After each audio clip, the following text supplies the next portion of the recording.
What's up? What's up? It's the Arthur Moats Experience with Deke. I'm Arthur Moats, and that's my main man, Deke. What's good, bro? Man, come on, baby. Living my best life. I'm not going to lie to you, though. It's rather warm to yours truly. I am not a be hot when I'm in my school clothes type of guy. I like to, sweat. I don't mind sweating when I'm, in my regular clothes or, I'm feeling better. But I don't want to be dressed nice and then, start sweating and stuff like that. And it's right at that temperature right now. I'm not really feeling it. I'm not going to lie to you, bro. But other than that, man, I'm well. Yeah. Good to hear. Yeah, man. I don't know. How are you in jeans and a flannel right now? Is that your thing? Like when it's hot, you're going to wear like long sleeves and pants. And when it's cold, you wear shorts? Because if you do, I want to see you survive. It's just one of those things I knew each way. It was the jean and the shirt were both clean. So I threw them on. Just knew they were both clean. That's all that matters sometimes, Knew man. they were clean and a little bit of a rush. Threw them on. That's it. Facts. It looks good. It's more like fallsy. I'm over here like with short t-shirt, and I'm like, bruh, I am baking outside. This would work when the sun goes down, though. True. Very true. Very true. Yeah, out by a fire or something. Throw on a little flannel. Yeah. Have a Busch Light, Bud Light, whatever it is. Busch Light. Oh yeah. I guess that's it. One. Yeah. Yeah, Busch Light, Bud Light, Coors Light, whatever it is. For sure. How was the weekend with Mom? Man, loved it, man. It was a blast, dude. Had Mama Bear in the house, man. Got to cook for all weekend, man. So definitely enjoyed that. Then we had a chance to have both sets of grandparents in terms of my mom and wifey's mom over here for Sunday, actually, man. So that was a lot of fun too, man. Having the grandkids with their grandmamas at the same time. It was the first time, man. It was a historic moment. But it was a lot of fun, man. Yeah, I say so. Definitely enjoyed that, man. My mom definitely enjoyed her time. Now she's back in VA, doing what she does. But yeah, man, it was a blast, man. Definitely enjoyed it. It was nice to meet your mom. Yeah, hell yeah, you did get a chance to meet Mama Moats, man. Shout out. The chat might appreciate this too because she watches the podcast. She does, yeah. So whenever I introduce myself, she's like, "You don't even have to say a thing. I know who you are." Yeah. Moms be tuned in, man. She definitely be showing love, bro. So it was dope though, man. It was a good time, man. I'm trying to think, did anything else happen? Yeah, because we didn't actually know. This was like one of my first like chill weekends in a minute where we didn't have any games, no traveling, just vibed out. So yeah, we really enjoyed it, man. It was what we all needed. Another thing I found funny, and probably what some people in the chat would find funny too, is your mom says to me, "Are you always this chill? Are you always like this?" But anyone that sees me on Twitch or play video games, it's different, dude. It's different. The anger levels. Trying to explain even golf. it to her. Even golf. Yeah, You've seen me in golf. It. Yeah, exactly. But in general, yes. And it's so funny how, video games, golf, very trivial things whenever you look in the whole grand scheme of life. But those are the things I get most pissed off about. No, it was pretty funny, man. It was great. Yeah. I'm glad you had a good weekend. No, man, without a doubt, man. Absolutely, man. Yeah. So it was good, man. Yeah. And I'm in a good space right now, bro. Like I said, it's a little hot outside, but I'm inside, so I'm good now. Oh yeah, you got the AC cooking in here. Come on, man. I like that, bro. I don't like to sweat. Not in my. I don't mind sweating when I'm working out or if I'm supposed to be sweating, but I do not want to sweat when I'm in my regular clothes. So. But anywho, with that being said, man, let's start the show how we always do, baby. Let us know where you are tuning in from, and we'll give you those big boy shout-outs. Let's go. All right, we got nothing right now. Actually, Nick Y gives us pretty specifics here. He says, "I'm in a hot, nasty CNC shop." Maybe he means GNC. Oh, I was about to say CNC shop. I don't know what the hell that is. Yeah, I don't know either. Michael Tiger says he's 97 in the... 97 degrees, I guess, in the 610 Philly. Yeah, bro. Seems like it's hot all across the Northeast today. It feels like summer, but it's not summer, and that's my other issue. Don't tell me, don't give me 90-degree temps when it's not summer. I want 90s when it's like June. It's not June. It's May 31st.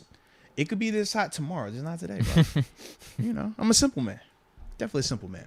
I think it's technically summer. Is it June 20-something? Something like that, yeah. I think that's how it works. It sounds about right, yeah. Become spring around May 20-something. June 20-something for summer. Yes. September 20-something for fall, I believe. And December 20-something for winter. That sounds about right, yeah. All right, we got Steel City Strong from the Orange County, California. Let's go. Leonard Gilliam, 301, baby. Let's get it. Zick Shazier. Check in from the 818. He says shopping for people. Instacart. Shop. Oh, Is that like Uber Eats? Yeah. I think it is. Good for I was him. like, what do you mean shopping for people? I ain't know. It made me nervous, man. Yeah. I thought never mind. Don't even go where I'm going with it. You're good, man. I got some information on CNC. It's an actual place. It says CNC Machine Shop.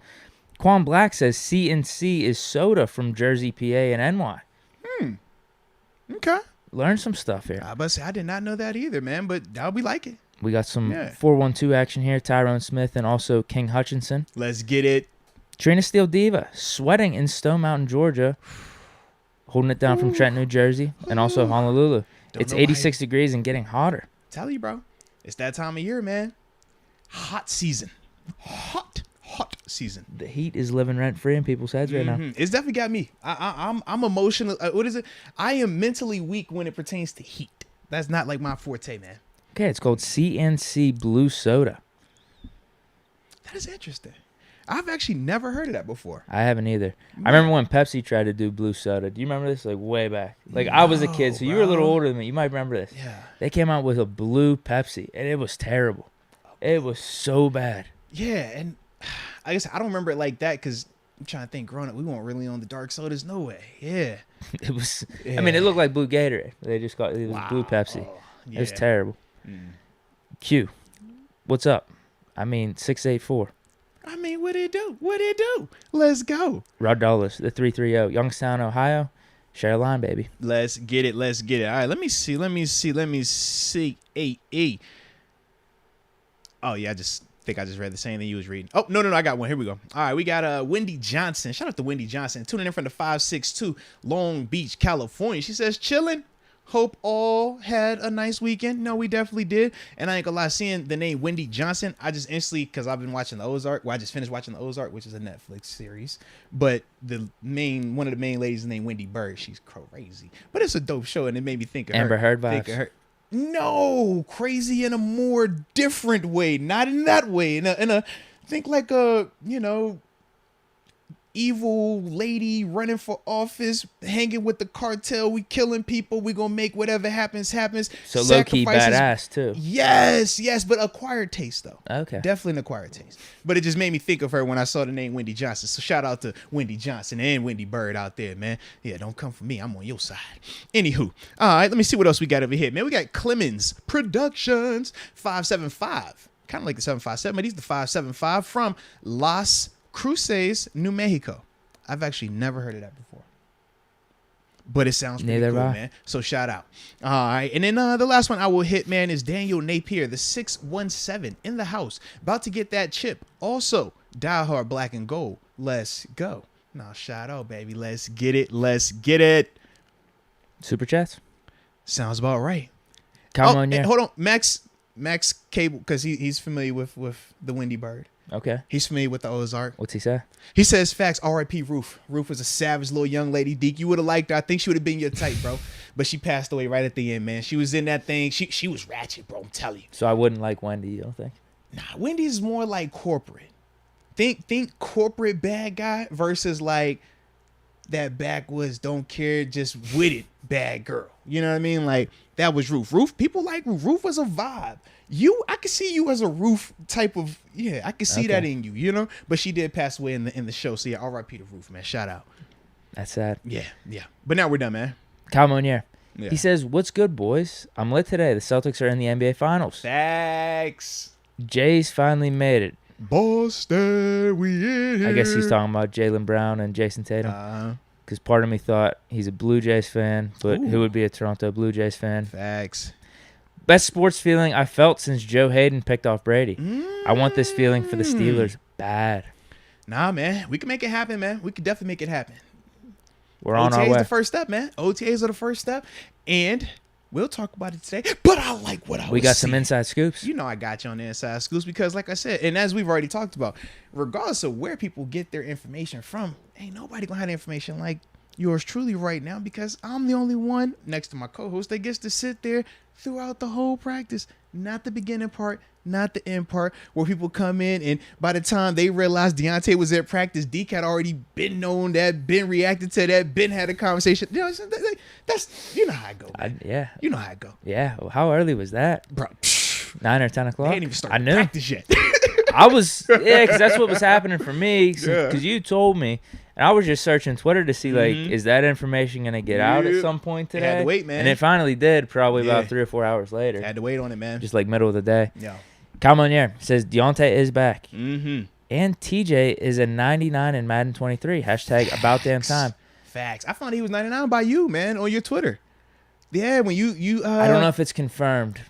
It could just be a leak. Don't but you tease me. Don't you tease me. it's good for him. I Definitely hope good he for is him. 99. I looked at him today. I talked to him today. He looked 99. I'll tell you that, boy. Well, they were talking about putting Myles Garrett as a 99. You can't do that and not you can't have do one without the TJ. other now. Come on now. We didn't play this game before. You can't do one without the other. Do not play with us like that. Yeah. Yeah. Official momentum. Says, what's good, Moats and Deke Diggler? Salute to the goats.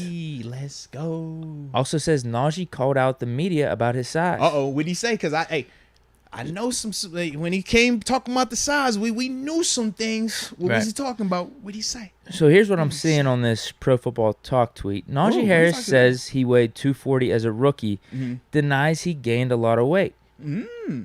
So if he was 240 as a rookie, I'm also seeing that some would make reports sense then. Okay.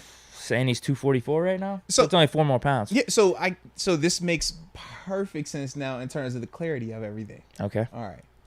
So everybody, including myself, when we came in here, when OTAs first started, what we all have been talking about? Yo, Najee looks so much thicker. He's built like he looks bigger, Right. but still just as explosive, just as fast, right? Getting in and out of his breaks. I went down that whole, situation where I was talking about what I've been seeing, watching him, because they literally do everything in terms of the running backs right in front of where we're stationed at doing my live broadcast. So since then, obviously everybody has talked about his size. Today, he came over to talk to me and my co-host at the time and was like, man, how much y'all think I weigh? So we all both giving guesses or whatever. I'm like, I think like 230, 234. My man's just like, yo, I think you like 240, 244. He gave us a look like, you right on. So to hear this, So you were being nice, saying I 230. was. I definitely was. I definitely was. Because in my mind, I'm like, You're bro. thinking 250. In my mind, I'm like, bro, I know how much I weigh. When I stand up, hey, bro, we about the same size, all right? So I ain't want to say it. But I'm like, nah, you might be like 234. I'm over here like, yo, he works out way more than I do. You know what I mean? So I'm like, yo, if I'm in that range, I know you got to be, just say less. That got out, though.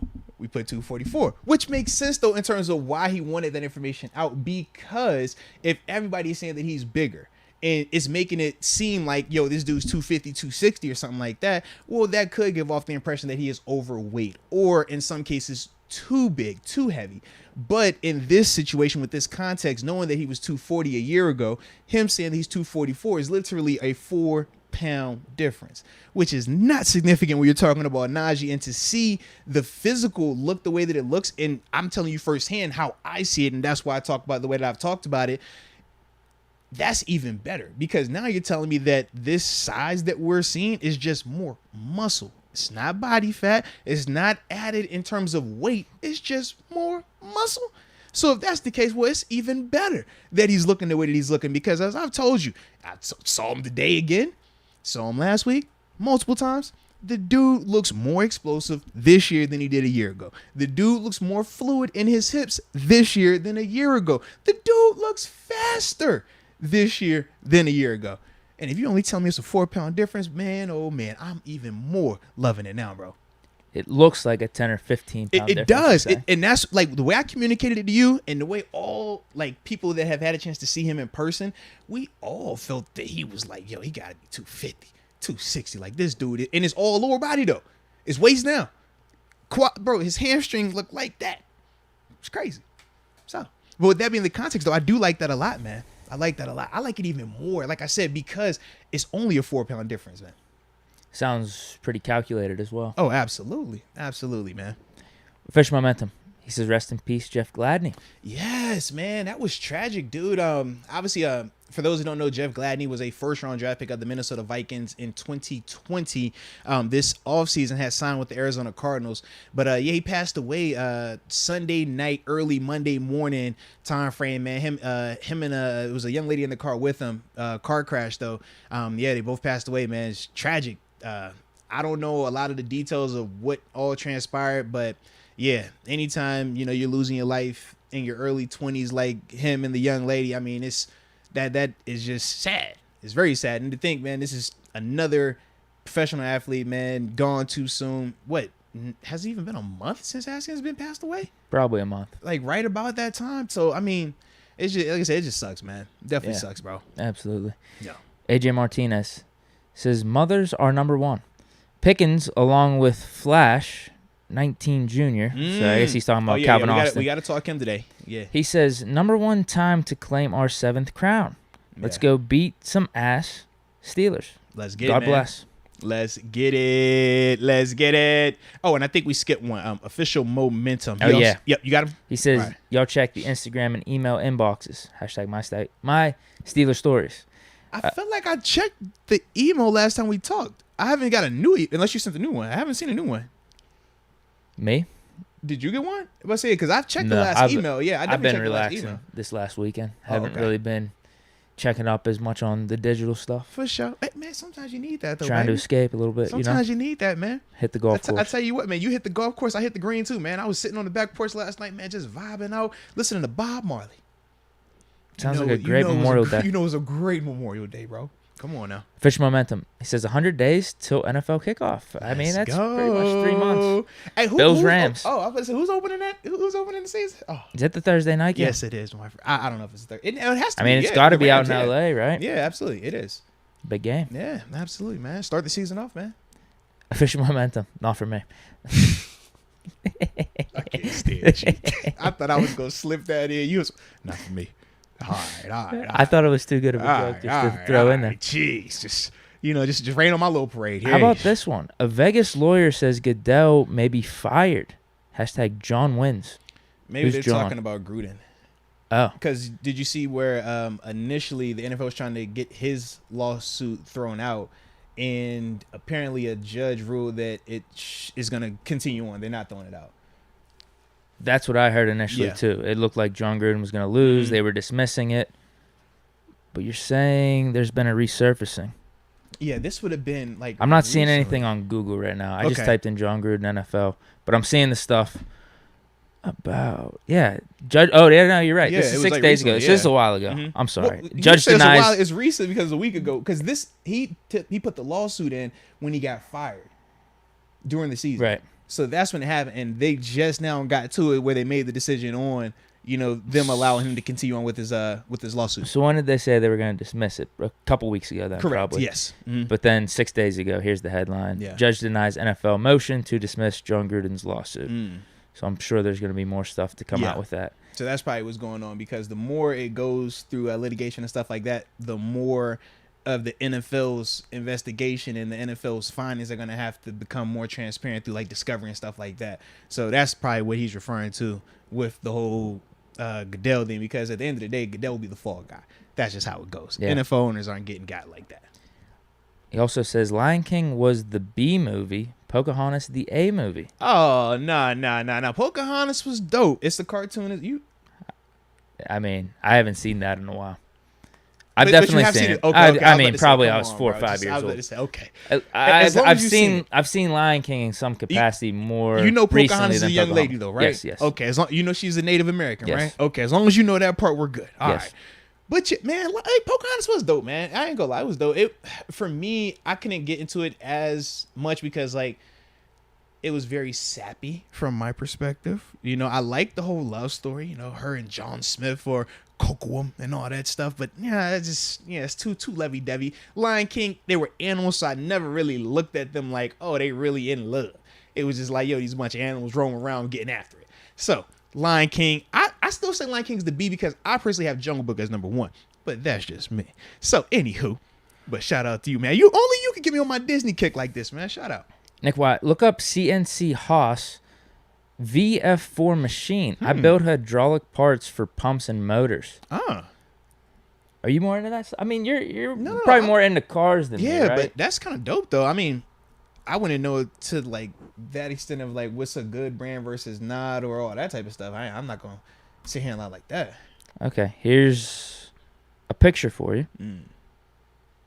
Whatever this is. Borderline looks like a printer. Am I wrong?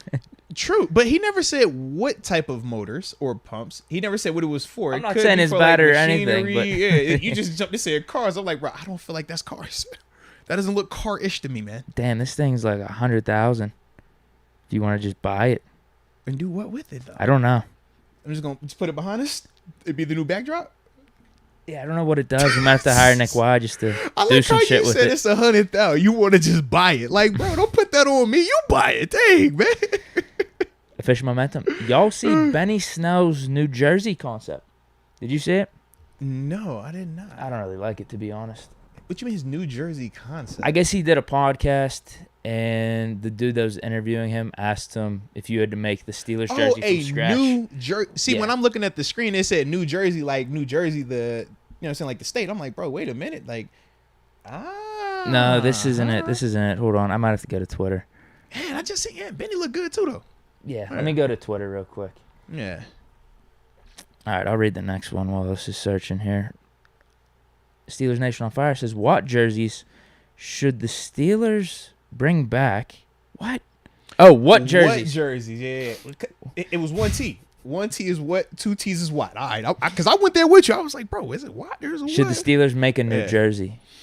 Ooh, that's a good question. Well, I'm going to say Bumblebees because I like the Bumblebees. I agree. You know, the other one I like is the one when Debo was knocking people out. The yellow helmet. Yes, that one. It's basically the Keller Rush top with white pants. I love yellow that helmet, look, bro. And actually, those socks are unique too because they're like a gold and black striped sock too. Serious? Yeah, they're not just like bro, like the black on top and the white on the bottom. I like that look so much. I don't even know why I like that look. I just do. Maybe because I was a fan of Debo and he was knocking them people out. Maybe that's why. I can't believe this isn't the first thing popping up on Twitter. Benny Snell jersey. This is terrible, dude. So is this the thing though? It is like legit. I just want, I want you to kind of like give a grade. I want to see it as well, man. Yeah, come on, Deke, bro. Like, do your job, man. Come on, man. Find the jersey, Deke. Find the dang on jersey. Could someone tell me what podcast it was, maybe in the chat, yeah. so I could look this up? I thought just typing in Benny Snell jersey concept would do it. And you tried Googling it, right? I tried Googling it. God, dog, man. Go to Yahoo. Maybe, hold on. Benny Snell New Jersey. Ask Jeeves. I'm dating myself now. No. Maybe I'll just get to it at some point as the show goes on. But I see a 5-5. I see you, Devin. Up. Yeah, nothing. Kentucky jerseys. Yeah. Someone just tell me what podcast it is, and then I'll try to look it up. Yeah, I don't see it. I am with you on the Bumblebees.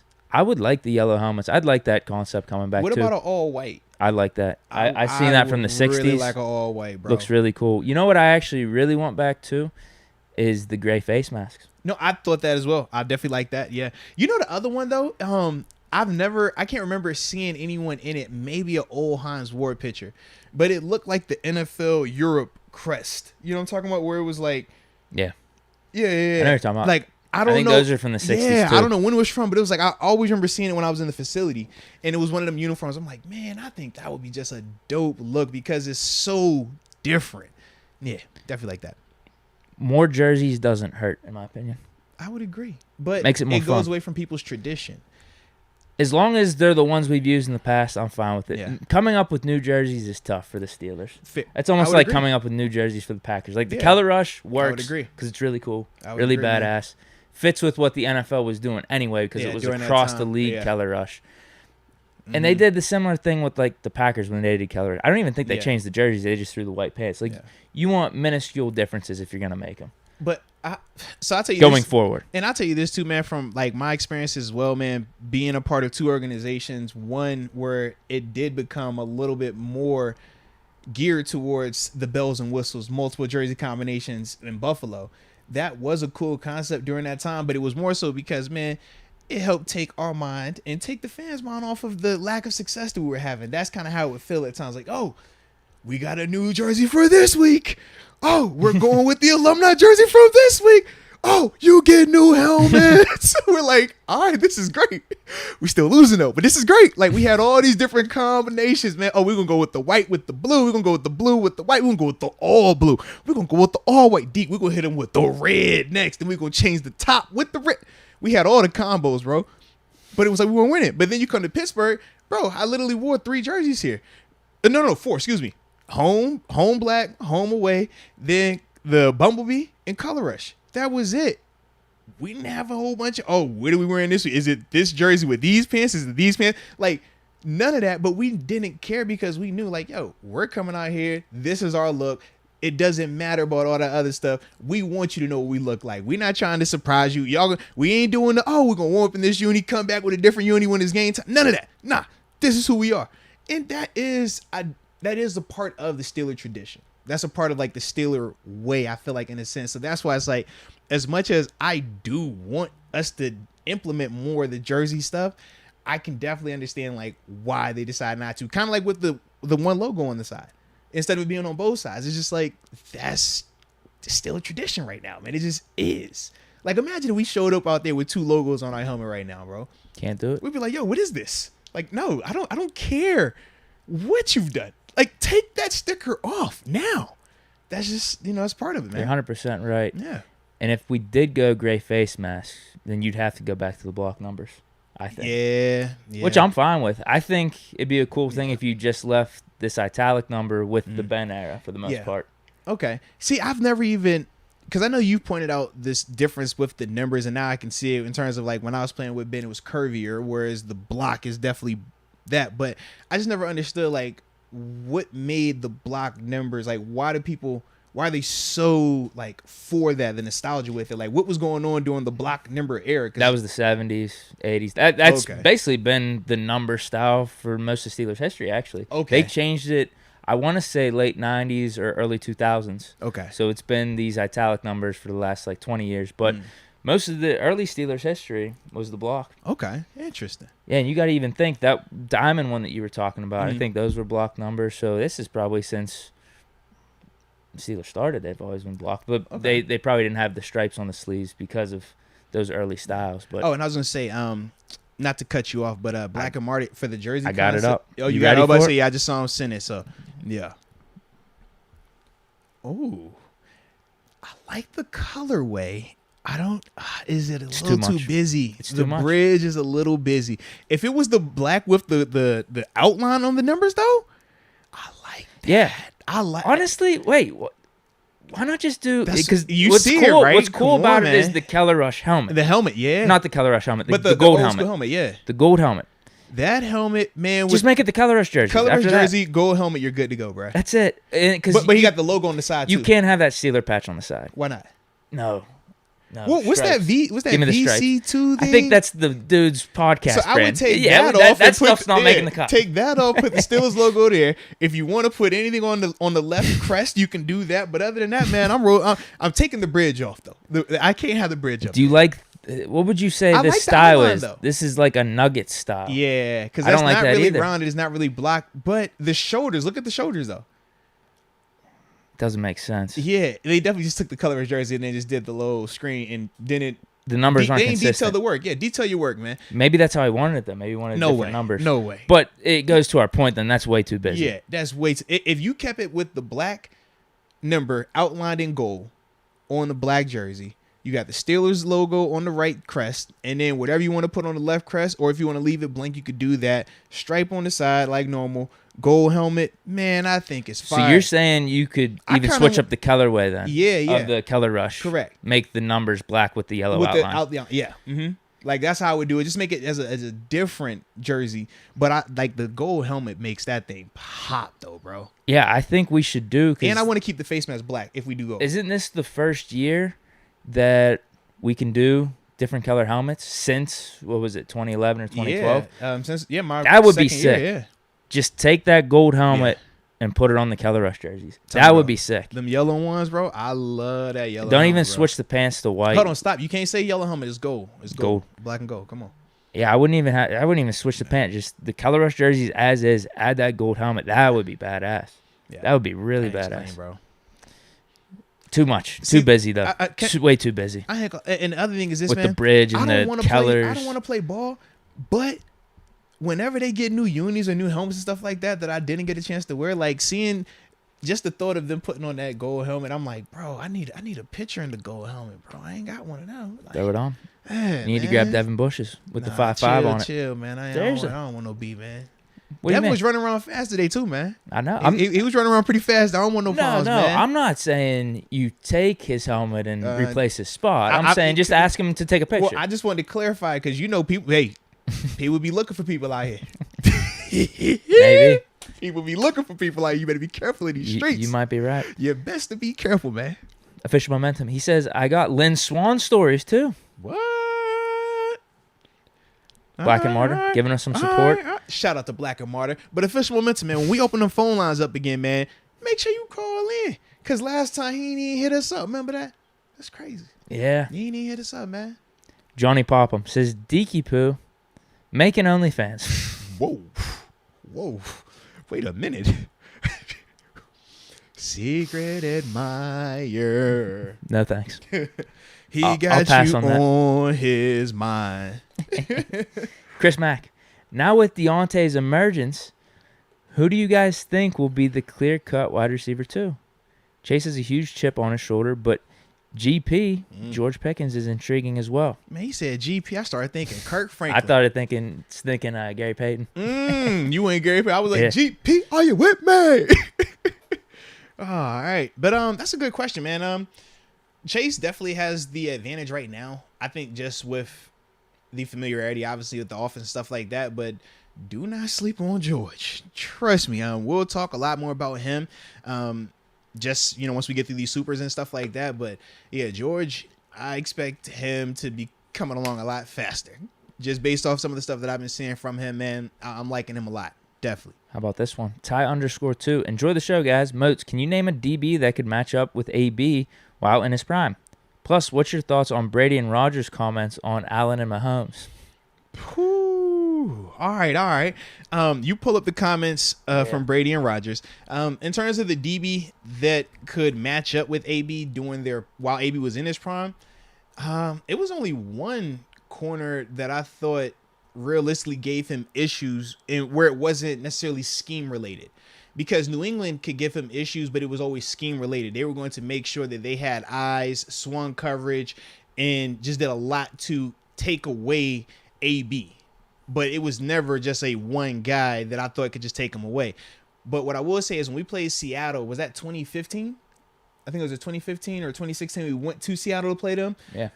Richard Sherman was the only guy that I've ever seen give AB fits in a sense. And it was more so because of the length that Sherman had. Most of the elite corners, they're tall, but they're not as long as Richard Sherman. You think like Richard Sherman, he's built like a wide receiver out there. So his arms, his length, I thought really gave AB some issues in that game. And if you remember, that's the game where Marcus Wheaton really took off and had himself one of them crazy days against that Seahawks defense. But to me, that was the only guy that I've ever seen give AB like consistent issues, and AB still is AB. Like, we not gonna act like it was just like nothing. But yeah, to me it was Richard Sherman because Joe Hayden, love Joe. Joe's my dude. I didn't see AB do Joe dirty at times. Tell you how we would talk in the sense of like when we knew he was playing the Browns, he's like, yo, you got Joe Hayden. He's like, nah, bro, I ain't worried about that. I'm always open. And look you in your eye, I'm always open. And then when he scores the first quarter, you're like, oh. And he's like, always. Yeah. Again, this, if they want to do us one, if he gonna play me one-on-one, keep throwing here every time. And we've seen how that worked out. I mean, it was amazing. Trying to think of another. I mean, he's even cooked Jalen Ramsey. That's what I'm saying. Like, because I was like, Jalen, but I've seen him get off on Jalen. I've seen that. Like, yeah, I've seen what he did to them dudes out there in Denver as well, the no-fly zone. I saw that. So I'm like, it's not a, like, realistically, all I could think of was what Sherman did. That was it. He might have held a couple times, too. Oh, Swear, man. Here bro. you go, man. Swear, bro. Here you go, The man. one pick, man.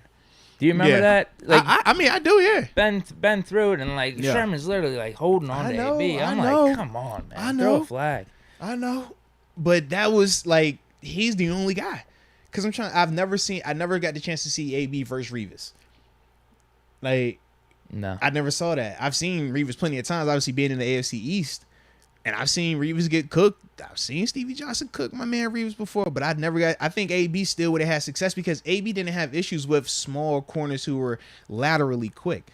His issue would be length and more so guys getting hands on him, but we're still long enough and fast enough that could run with him. And Sherman, that's Sherman's game. He's going to long arm you, and he got the speed to go with you. And because he's a receiver, he knows when you're breaking down in your routes, and it makes him just a really dominant corner when he is healthy. And that's why he's been able to have the career that he's had.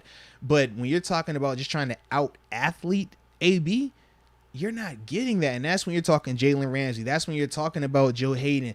I'm trying to think who else he would have. Shoot, even what's the boy Lattimore down in down in New Orleans. Even he wasn't like, it's not a lot of dudes that could see AB when AB was on. Like, yeah, why you think we wanted to do some of them games? It was like, bro, if it's double coverage, he's open. If it's triple coverage, think about it, but he's still probably open. That was legit. It wasn't been necessarily just force. It's like, no, that is a win. If he is single coverage, he's wide open. If it's double coverage, he's still open. And if it's triple coverage, think about it. But more than likely, he is open. Ain't gonna be a lot of dudes on that list, man. Ooh, they saying Xavier Rhodes. Okay, yes. But he's another one, length on him as well, man. I do remember that, yes. When was this? This was, oh, man, this would have been. Is this a Vikings game? Yeah, obviously, yeah. It was only, yeah. When was Xavier Rhodes nice anywhere else? Sure. Yeah, it was like early when he was with the Vikings. Like, this is. When did we? This was what, 16, 17 max. Had to be 16, 17 because I was still here. He locked him up. I would not say lock him up. Yeah, I don't remember. And that's the thing. I don't remember. Because you also have to remember, AB had what was that streak? 5 catches, 70 yards or whatever. To me, if a guy has 5 catches, 70 yards, you're not locking him up. It was more so AB didn't go for 170 and 2 touchdowns. He didn't go for 250 and 3 touchdowns. He didn't go crazy. But 5 catches for 70 yards, which he had every time that I was here, you're not really locking the man up. So that's once again where it's like, all right, yes, he gave him his issues, and yes, he had their moments against him. But if a dude's getting 5 catches, 70 yards, you're not really locking him up, bro. Yeah, the only bad games from AB I really remember is when it was either Landry Jones or Vick at quarterback.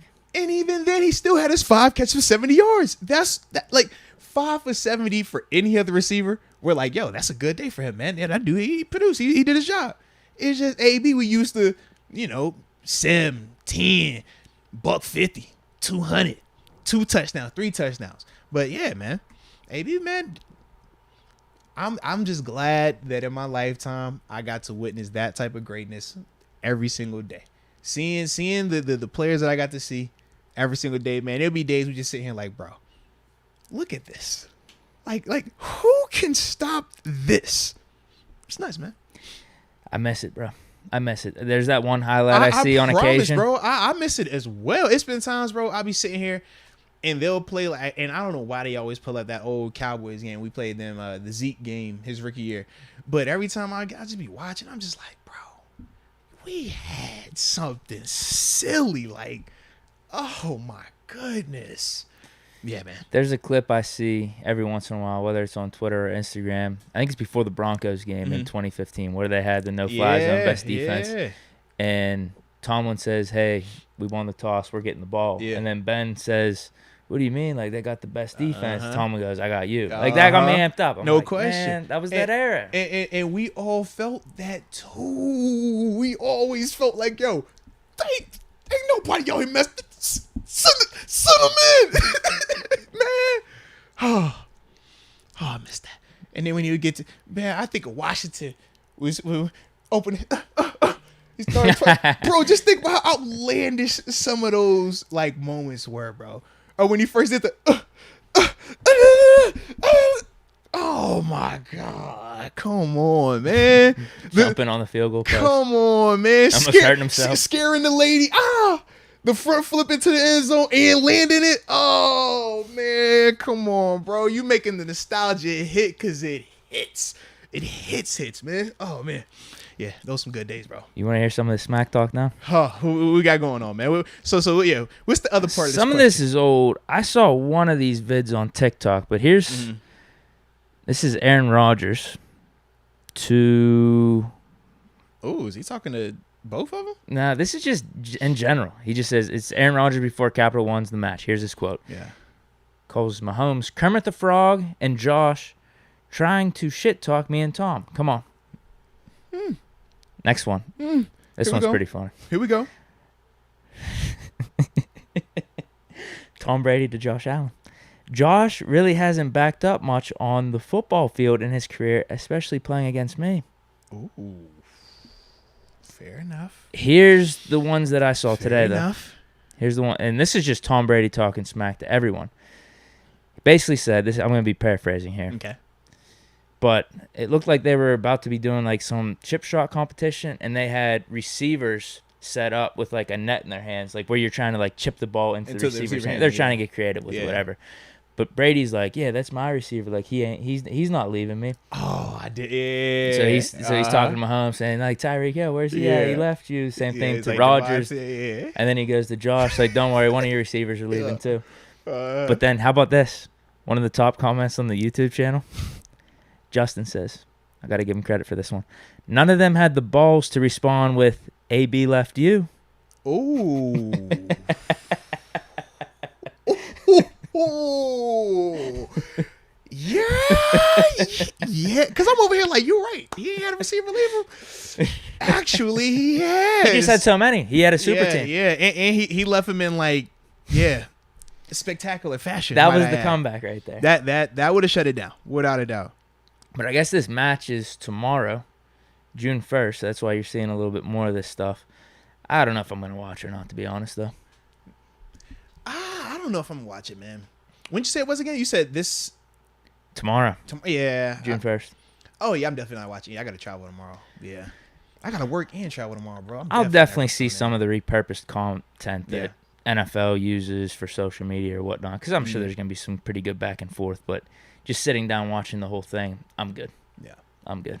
Fair enough. But that was the smack talk. I think that's what he's talking about, unless there's more that I don't know about. I like it then, man.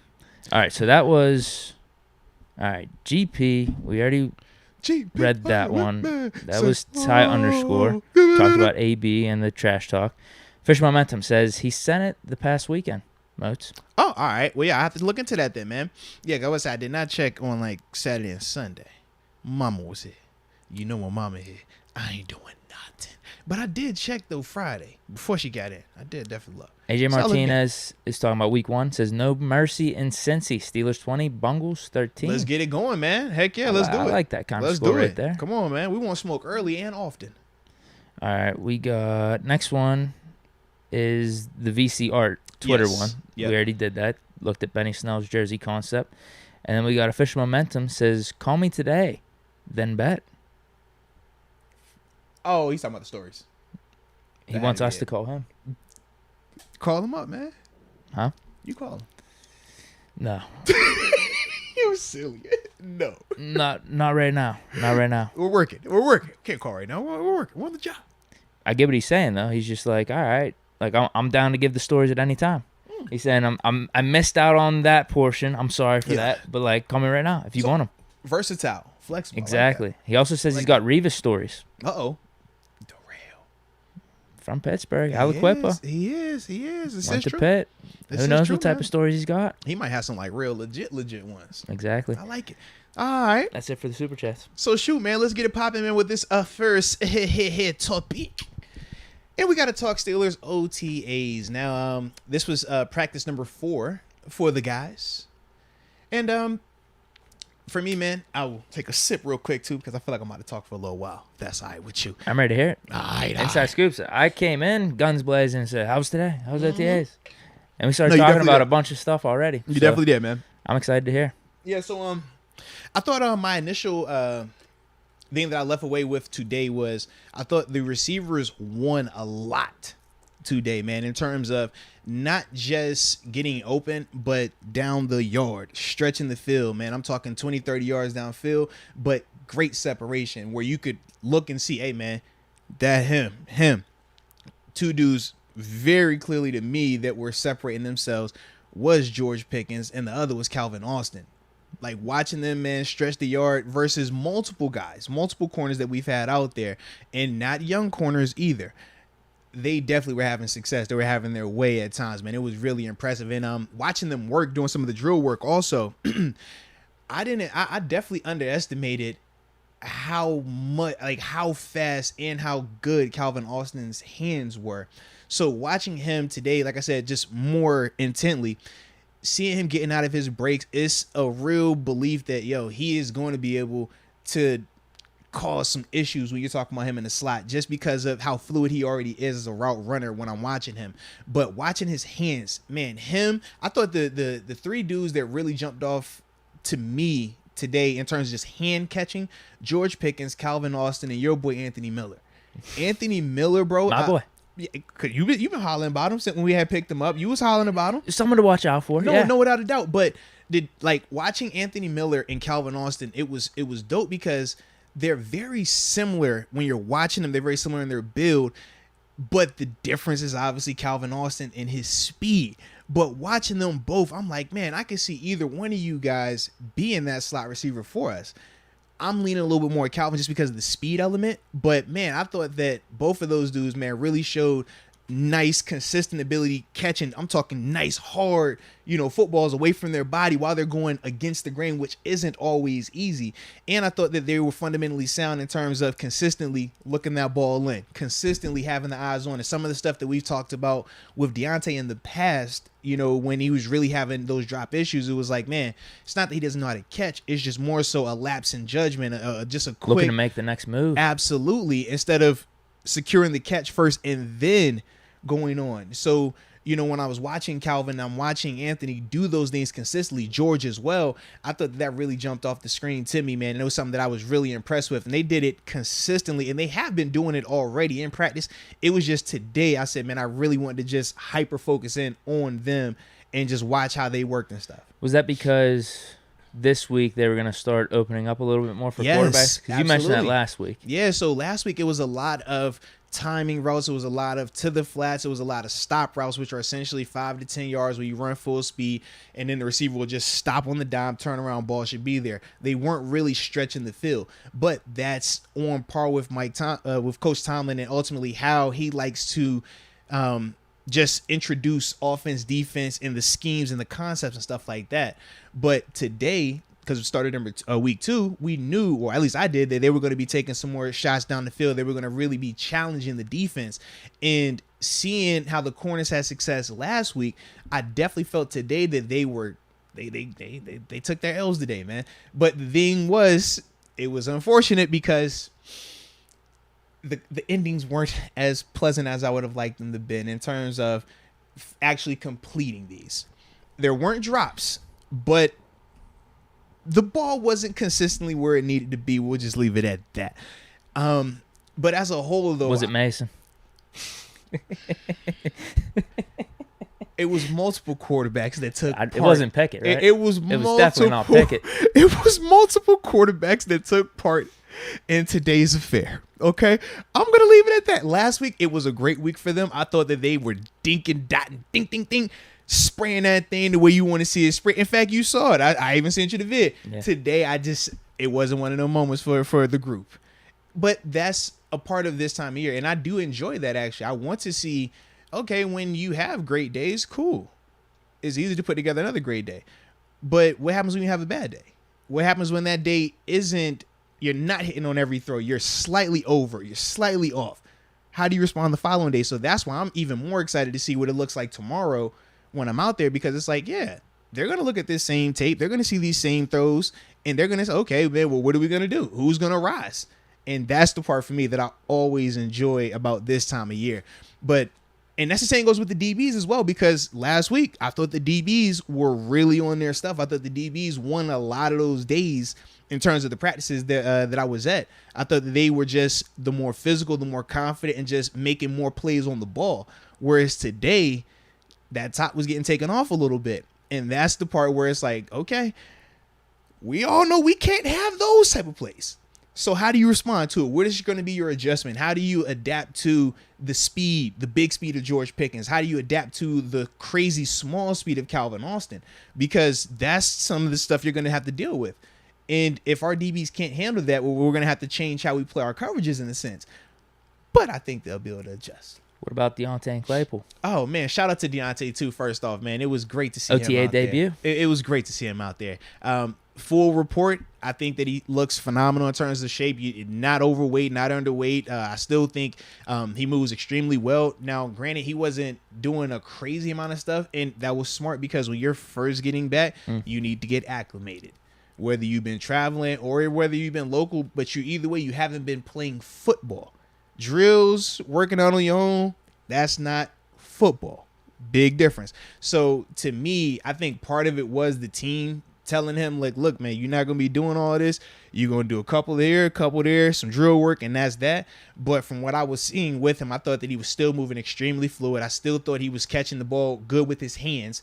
Very similar to what we talked about last year when he first came back. We were like, yo, you can tell like he's been working, or you can tell this has been a focal point for him. I think that that's the same case because just watching him, it wasn't as crisp and as fluid as George Pickens, Calvin, and the other guys that I named, but I thought that it was still very good in terms of seeing him snatching that ball out the air.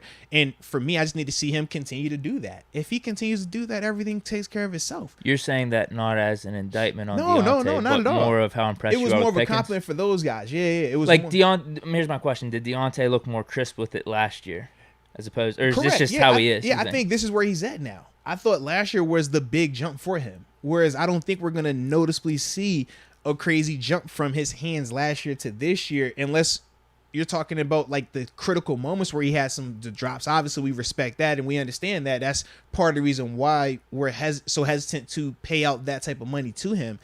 But in the sense of when you watched him catch the ball last year versus the year prior to, it was a difference. We could all noticeably see that.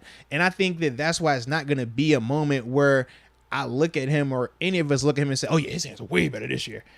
Unless we're gauging it on the situations that the drops might occur in, because it is a difference between you dropping the ball on first down and you dropping the ball in the first quarter versus you dropping the ball in the fourth quarter or in a playoff game. I think that they're not weighted the same, and they shouldn't be because the moments do matter.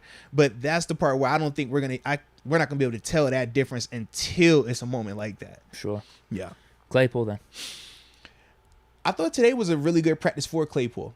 I thought that he looked good in terms of his route running. He didn't have any drops. Good hands catching as well.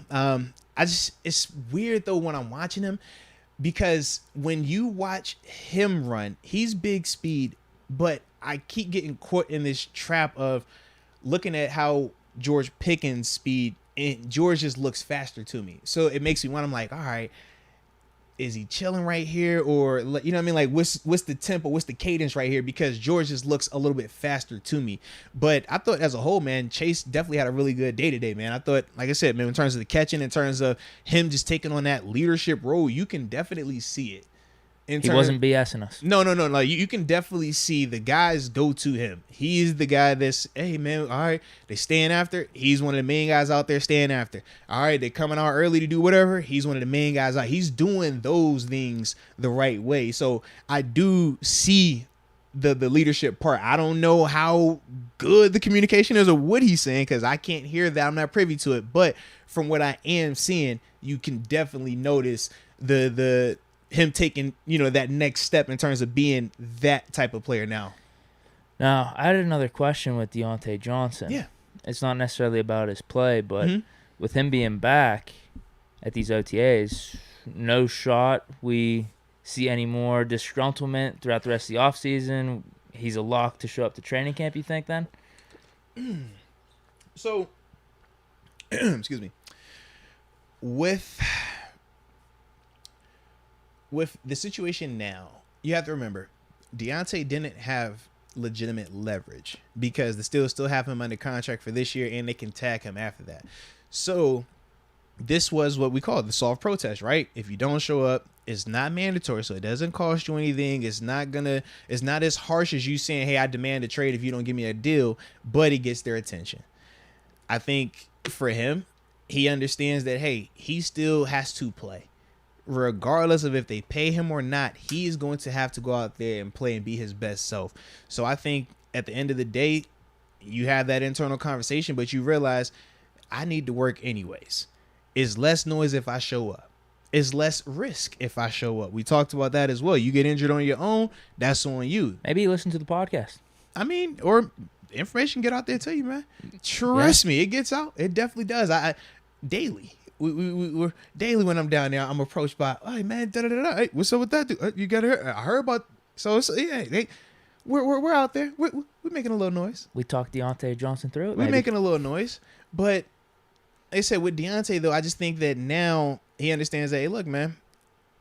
The money is going to come whether it's here or elsewhere, but I have to be ready to go. I cannot sit out the whole season, and you're working with new quarterbacks. So I think all of those things factor into this thing, but he still wants his money, and you should definitely want it. To me, I prefer this method a little bit better just because I've seen it work with AB. Now, we could take that for what it is. I've seen it work with TJ. We could take that for what it is. We know those are two outlier players. Those are two at best of their position players in the league. So obviously that plays into this, but those dudes, they showed up. Mike Hilton, he showed up. Now, granted, he didn't get paid here, but he still ended up getting paid very, very well to go to Cincinnati, but he showed up. I think of the L. Bell situation, and it's like, he still got his money without a doubt, but we could all see where it's been different for him since him having that year where he sat out and didn't do any of the stuff. I also thought of the year prior to that where he had the slow start in a sense because he didn't show up until week 1. Remember, no OTAs, no training camp. And I just felt that, man, he kind of robbed himself because when he did do those things, we saw why he was so gifted and why he was so dominant from start to finish. Whereas on those other years, you know, where he was either missing a portion of it, it took him time to get up to speed. I just think for Deontay, he understands that, hey, man, if I don't want to repeat that, I want to do this, let me do this. Let me show up. Let me work. And I think that's going to only benefit him in the long run, man. Yeah.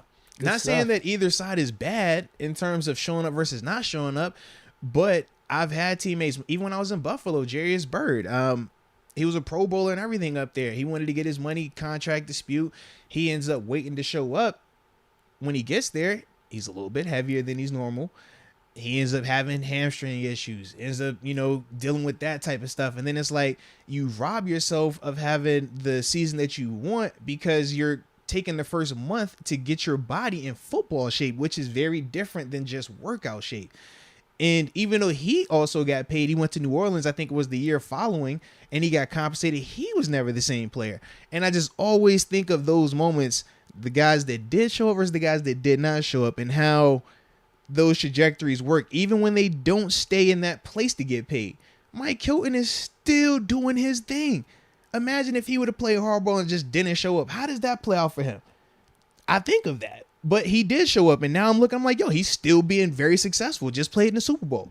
So those are some of the things that when I'm thinking of Deontay, I'm like, I like the fact that he is here, even though he is still pissed and should be pissed. You want your money. You should always feel like you earned your money. I just think that those are some of the moments where it's like, just think big picture, bro. Think big picture. 100%. Yeah. Because you're right. If Mike Hilton is trying to play hardball, who's to say Tomlin, the coaching staff, doesn't say, all right, we'll see how Cam Sutton looks here. See? You know what I mean? Yeah. We give Cam Sutton a try, maybe a year earlier than we would have wanted, Right. but it's like, bro, we might lose you anyway. If you're gonna be acting like this right now, like, you know what I mean? Let's just try it out with Cam Sutton then. I don't know if I have any other questions. Right off the top of my head. Yeah, I'm trying to think. What was hold on, maybe I put that thing on my phone. I might have. Let me check. You got the notes? Yeah. Yeah, because obviously the quarterbacks, kind of went over them. Big thing you said was receivers. We already talked about Najee Harris. What else is new there? Pat Frymouth, he's pretty damn good. Oh, he was the other guy, Pat Frymouth. Yeah. He was having him a day today. Nothing's changed. It's just dope. Just unguardable. Insert whoever. I'll leave it at that. Whatever cover guy you want, linebacker or safety. Pat, he's a problem. It's good to hear. He's a problem, bro. It's good to hear. He's a real problem. The quarterbacks were able to get him the ball too. Yes, and it's different too because the way that he's winning when I'm watching him, it's in that short to intermediate, but it's in a hurry. So when you're looking at these quarterbacks and we're talking about some of their strengths, and we're saying that, hey, we know the accuracy in terms of their short to intermediate is boom, boom, boom, and their release. I'm loving all of that in terms of, you know, them getting the ball off and the accuracy and stuff like that. I think it just, to me, it leans more towards Pat having that bigger role.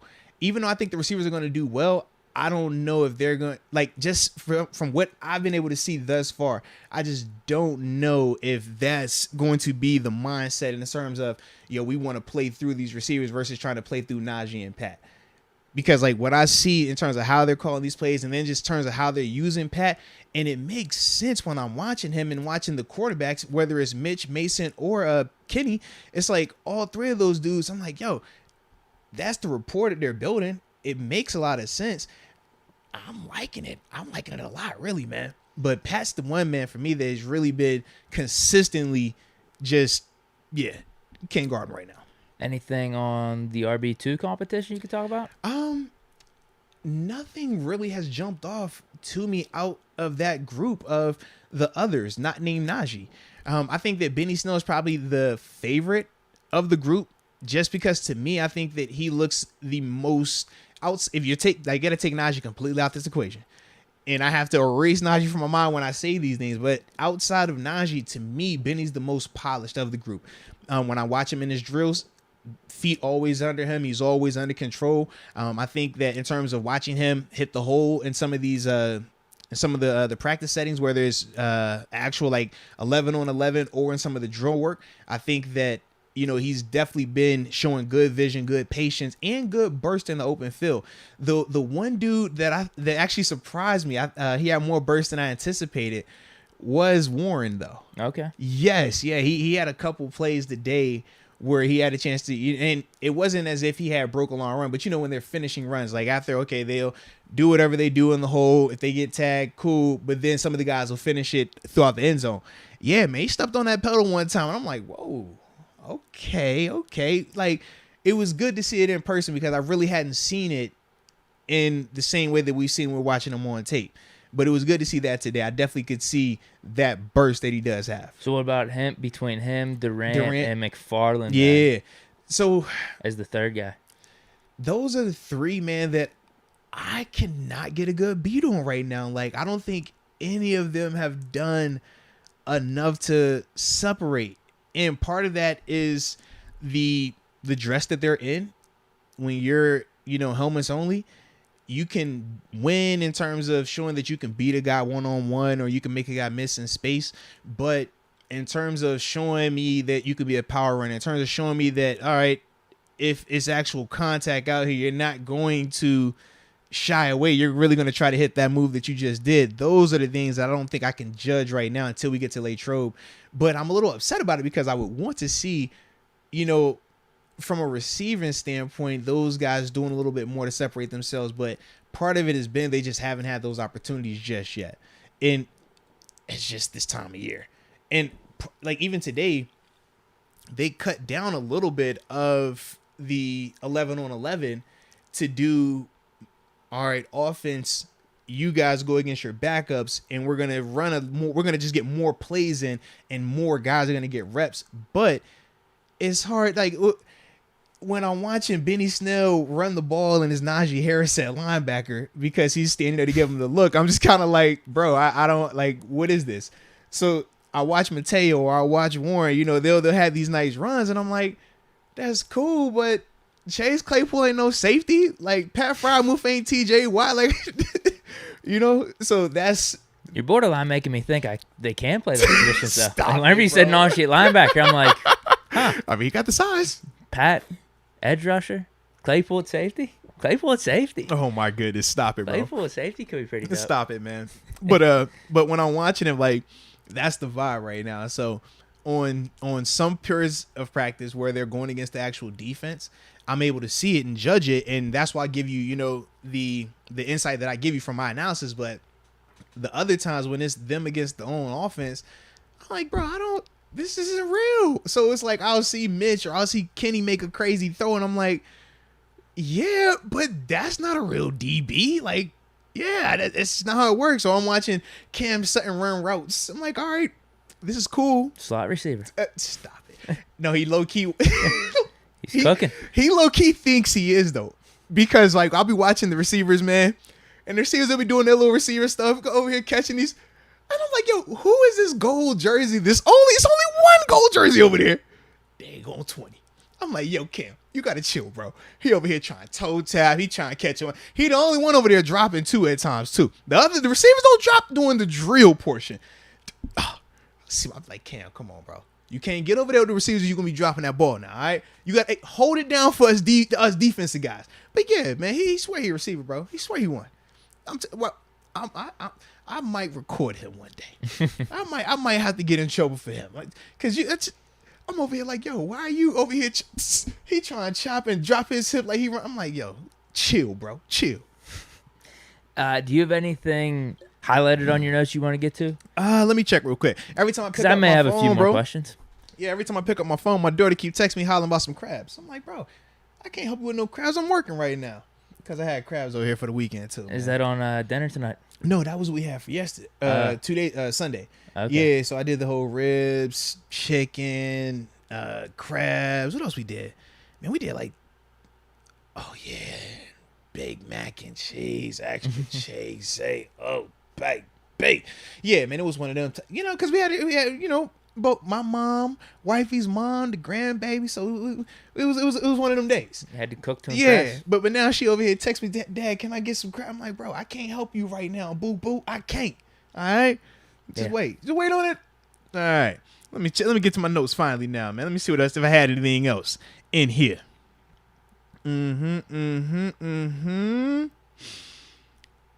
Oh, and Miles Boykin, he was the other guy. Look good. Yes, absolutely. He was another one of those that I had in terms of the with the hands catches and stuff like that. He was another one of those dudes, man. And the thing that kind of surprised me with him, it was a couple of times where I'm watching him, because watching him and Pickens when they're next to each other, they look very similar. It's just Pickens is just a little bit taller from where I'm seeing him, and it was a couple of plays where I'm watching and I'm like, yo, that dude cooked him. George looking nice. And I look and I'm like, oh, that was Miles. He's having some of those moments, and he's been having them moments. Now, like the more and more I think back on it, I'm like, I've definitely thought at times he was Pickens, bro. Yeah. He doing good, though. So you're liking the receiver room right now? Like, a lot. Because the thing is, man, you can see the big speed, and that's the thing that's standing out. But more importantly, you can see the confidence in terms of how these guys catch the football. And I think that's the other part for me that really, stands out, because that's something that we've always wanted. We've always wanted receivers that are going to go out there and pick that thing out the air. And we felt like since AB has been gone, we really haven't had that consistently. And now when I'm watching these dudes, I'm like, bro, they all are displaying very, very strong hands, and this is making me really excited about them. But did get a chance to talk to Gunnar Olszewski today too, man. Yeah, man. He's super excited about being here. Obviously, come home from New England and everything like that. But the thing that I like about him, talk about culture shift at all? Yeah, absolutely. I interviewed him on the other radio show. Okay. Yeah. So some of the things he talked about in terms of, he said one of the biggest reasons why he wanted to come here was because it was so similar in terms of the stability that he has in New England, and the big reason at the top was Mike Tomlin.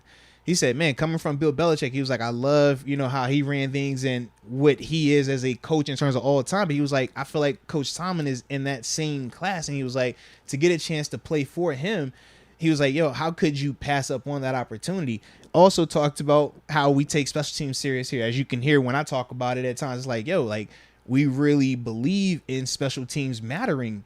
And he was saying how, in New England, it's literally the exact same way. And that's one of the things that he loved also about being here. He was really happy about Danny Smith as well. Okay. Shout out to Danny Smith. That's my bubblegum guy right there, man. But no, man. And he also was saying that the difference, though, that he's noticed so far is, number one, the freedom. He was like, it's looser. And that's, I don't think anybody, didn't know that. This is not a surprise. Right. But the other thing that he talked about was that even though he was very successful, obviously as an all-pro returner in New England, it was never a conversation of what do you like as a return man, what don't you like, none of that. It was more so, this is what we're calling, this is how you're going to do it. Where he was like, here, he's like, yo, it's legit conversations with Danny Smith of, hey, what type of blocking do you want? What type of returns do you like? What are your strengths and things like that? And he was just saying how he really just appreciated that. But he also said that he wants to try to emerge more so on offense to start to develop more there. He did have a play as well, man. Edelman. I'll say this. He did have a play or two where he took the top off as well. just the throw. It won't there. It was unfortunate. It was attempted. It just wasn't a connection. But he definitely, it looked like college level separation. It was legit. And he's another one of them dudes, like, you see his speed, like, it's out there. Like, he's running by guys too, man. So, yeah, for me, man, I definitely was excited, you know what I'm saying, like I said, having that conversation with him and just seeing some of the stuff that he's been doing.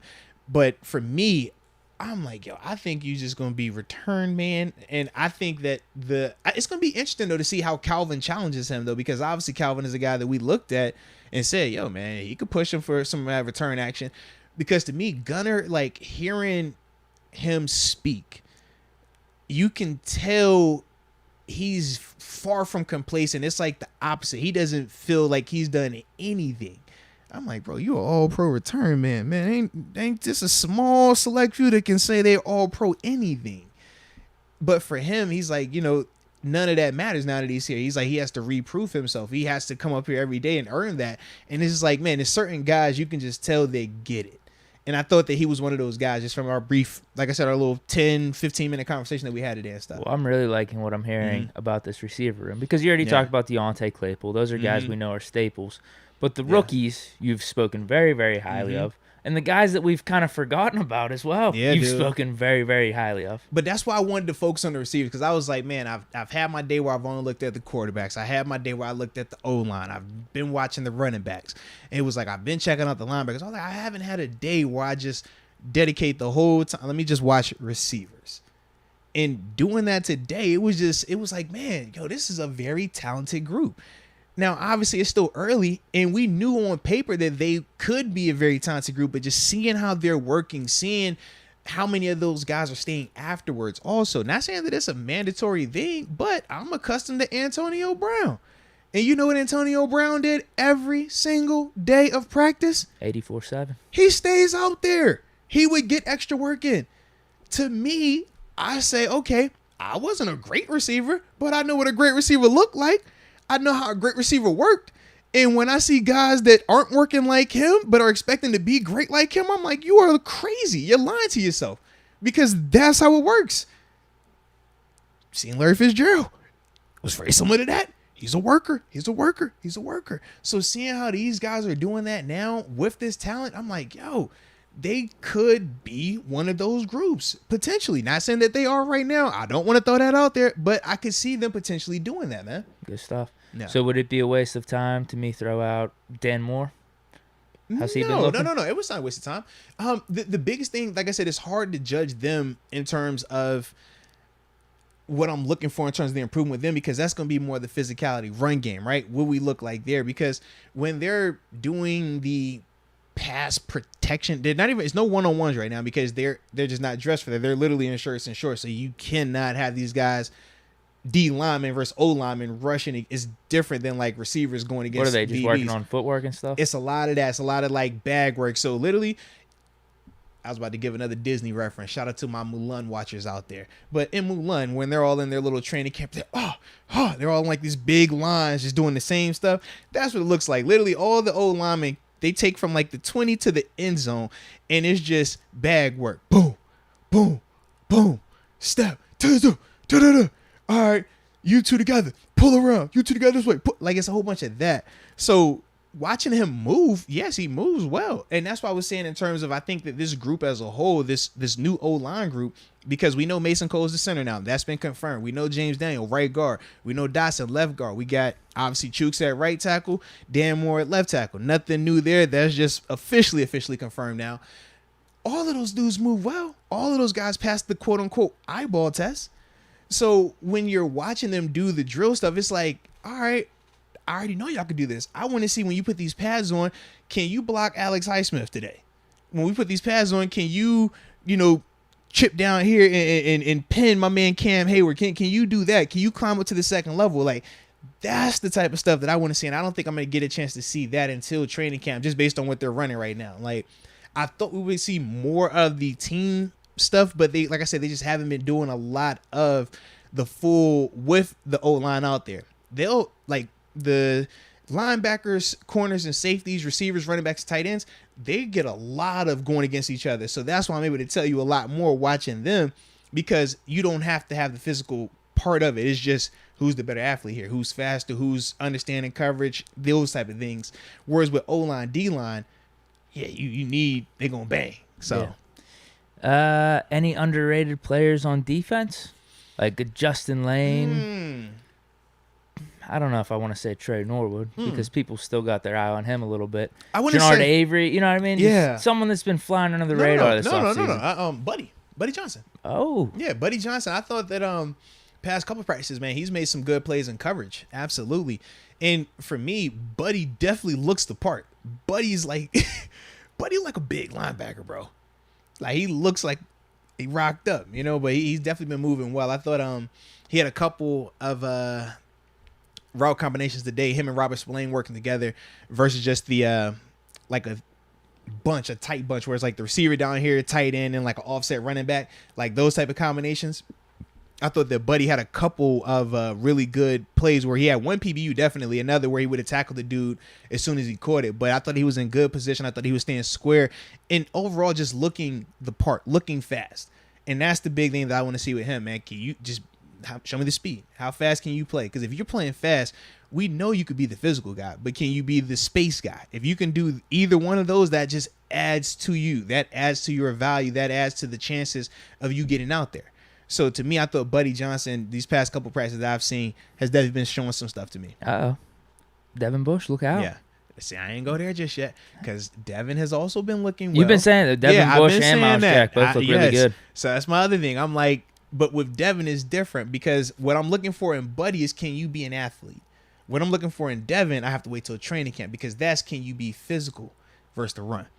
So one guy, I'm like, yes, I can see it because that's what I'm looking for, and it's jumping off the screen to me. It looks good. The other guy, I'm just kind of stuck with for now. But when training camp happens, then we'll be able to get a better understanding of him.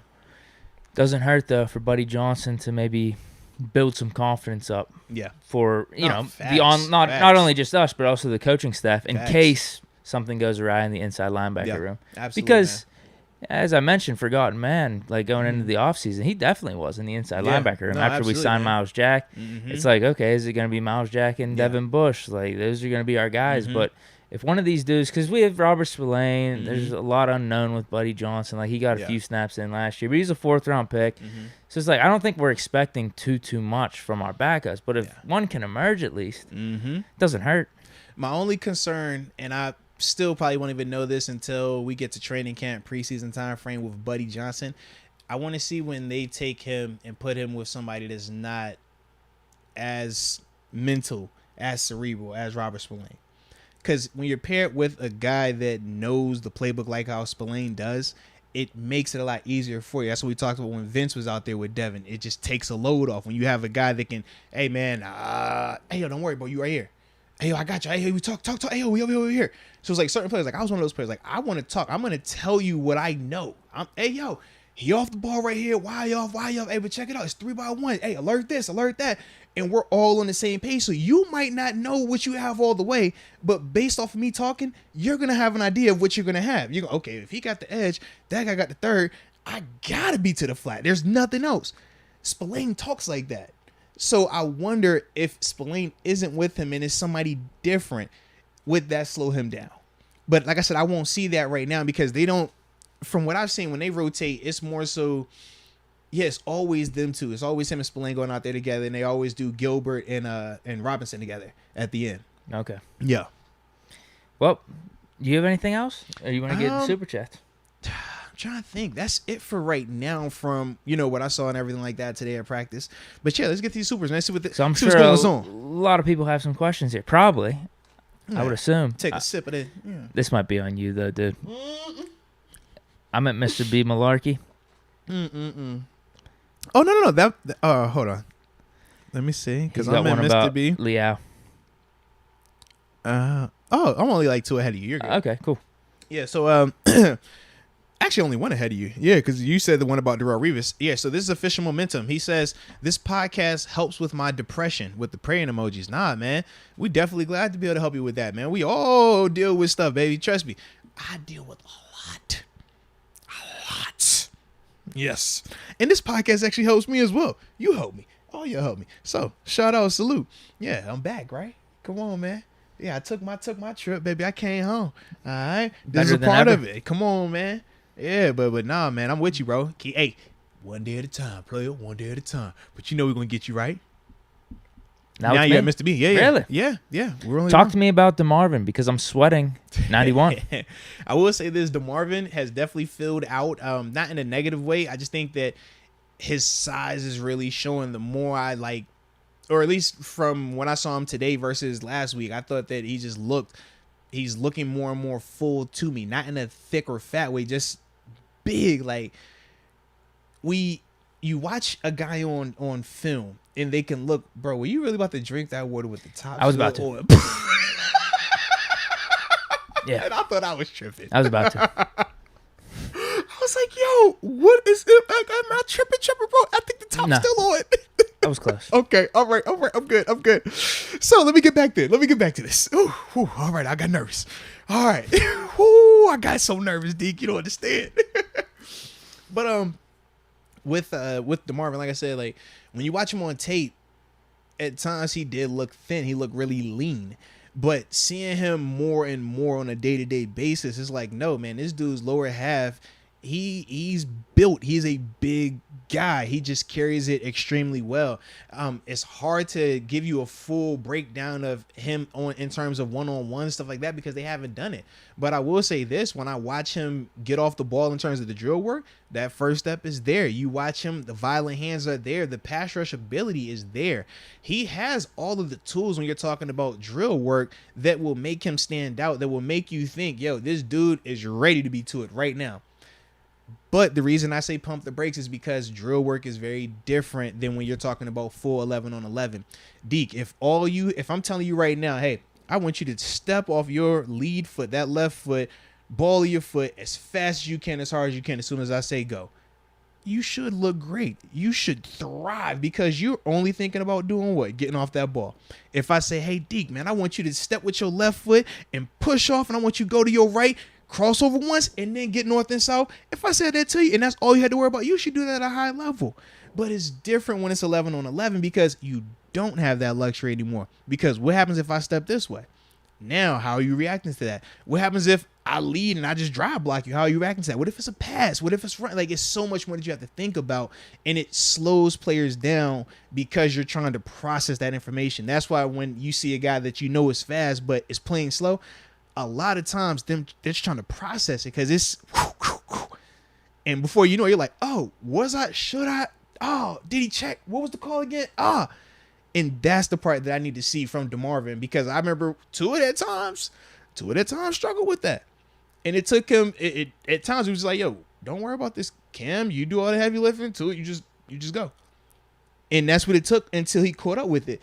So that's why for me with DeMarvin, I'm like, no matter how good he looks in some of these individual drills, it's just a drill. He doesn't have to process that information just yet. He's not having to look both ways, you know?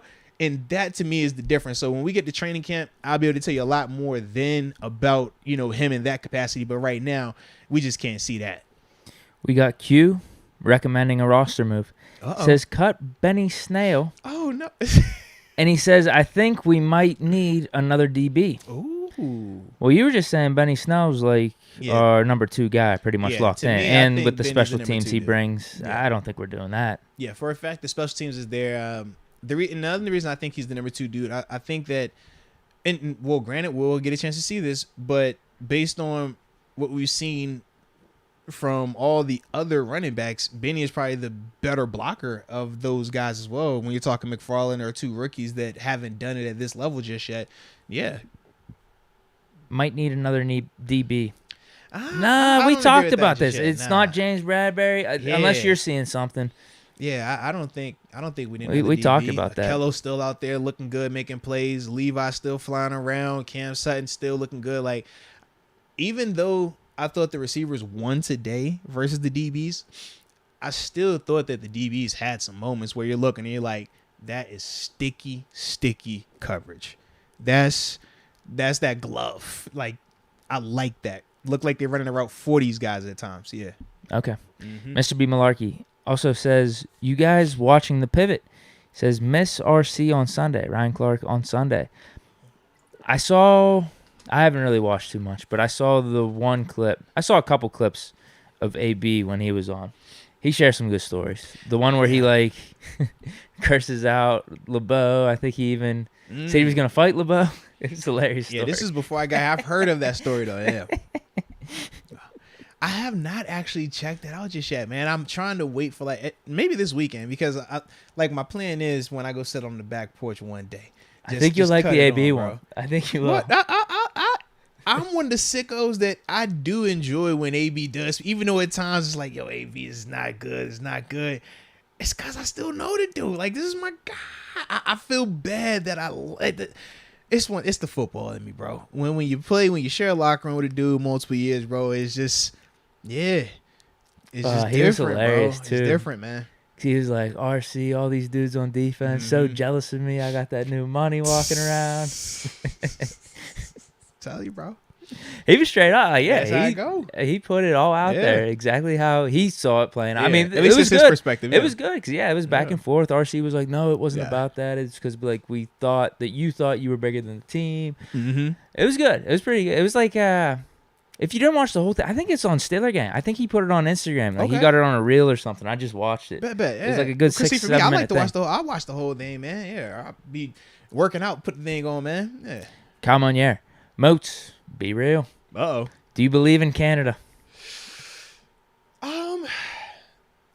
Is there any reason for optimism you're seeing from the OTAs? You talked about it a little bit. The offense, I think, has been looking good. Last podcast, right? It's funny, though. Every time I try to get one of the guys to tell me, like, some tangible changes, they don't want to really go too far in depth. Like, even Gunner, he was like, it's some concepts, like, based on, what the dudes did last year versus what we're doing this year is different. That I'm like, yo, so, you want to tell me? He's like, you gotta wait. You gotta wait and see. I'm like, all right. Tight ends, Gentry, same thing. You guys just gotta wait. You'll see it. It's like, I want to believe. We don't have much else to go off of, really. Right. Well, you know what? I will say shout out. I thought of you when I saw this. This was going back to Canada. They were doing more proof that I've been right. No. They were doing this is like I said when they were doing offense versus offense. They started running them dago jet sweeps and they gave George Pickens one. Oh, I no. was like, yo, stop it. Stop it, man. Not him. Please, no. You could keep that with Claypool, not Pickens. Come on. Yes, bro. Don't do it with Pickens, please. I pray to God. I'm watching it happen, bro. My man's like, this dude George I'm like, yeah. Not Pickens. Like, Please, not Pickens. What are we doing, bro? What are we doing? Yes, bro. Yeah. You know what? I will say this. Yeah, man. With the jet sweep last year, I think it was more successful than not. And I think it was in the 60 to 70% type of range. They didn't do it too much, but when they did, it actually did kind of work. I'll give them some credit on that one last year. Yeah. But no, it definitely was, though, bro. I don't know now that since we don't have Ben back, now we're going to run them more frequently, which is what I don't want. Well, I do like the mobility that I see, though. When I watch Kenny, when I watch Mitch, definitely Kenny and Mitch, I think. It doesn't have to be jet sweeps, though. You know what I mean? It could be RPOs. Yeah, but their mobility definitely continues to show. Kenny the most. I think Kenny is definitely, that's where he is, I think, clearly has an advantage when he's showing the athletic ability, the mobility, the throwing on the run, things like that. He had a nice throw today on the run, man. I thought it was good and bad at the same time. It was good because of him making this beautiful throw on the rope, rolling out to the left, showing the speed and stuff like that. The bad part was he had missed the first read. If he makes the first read, it's a way easier throw and catch. You don't have to do all the theatrics. But it was that, and that was kind of why I was like, all right, but he's still young. But the athletic ability is there. And then going back and watching Trubisky, I've been watching him, his Buffalo tape actually from last year, just to see more and more what's making him, why was he that much their guy? But I'm noticing it's like, man, the decision making jumps out to me. He's very cool and calm in terms of, all right, it definitely, like I said, last year, I'm still going back and looking at some of the Chicago stuff, but definitely last year because that was the quote unquote what changed, right? But I thought that he was just calm in the pocket. I thought that he knew where he was trying to go with the ball, wasn't trying to do too much, but also you could see his ability to throw on the run. You could see his ability to escape at times. So for me, man, when I was watching, I was like, I definitely like that, and I could understand a little bit more why they were very confident or comfortable going with him, and then even turning around and going with Kenny, because there's similarities with them. And their athletic ability is definitely better than Mason's. And Mason is still very much in the competition. Don't think he's not just because I don't talk about him as often. It's just he's not new. So when I see him, it's like I already know what I'm getting in a sense. Not in a negative, because he's still very consistent. He's very professional in terms of how he practices.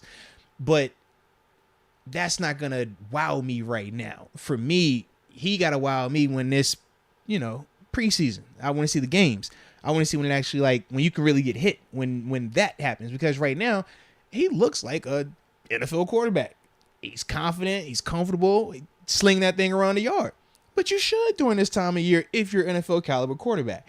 So that's why for me, it's just kind of like I need to wait on him. But seeing Mitch and Kenny, their athletic ability, that's the separating piece. And then, like I said, being able to watch Mitch in the preseason game from a year ago, seeing some of those things where he was actually out there commanding the offense, seeing him do some of the things that he was doing, it's like, yo, it really makes even more sense to me why they did what they did with him. Man, I might have to drop me a film session on Mitch, man. I don't know, bro. I'm getting inspired again, man. Every once in a while I get inspired, and I'll just go out there and just start recording. There you go. I might have to do one of them, man. That'd be good.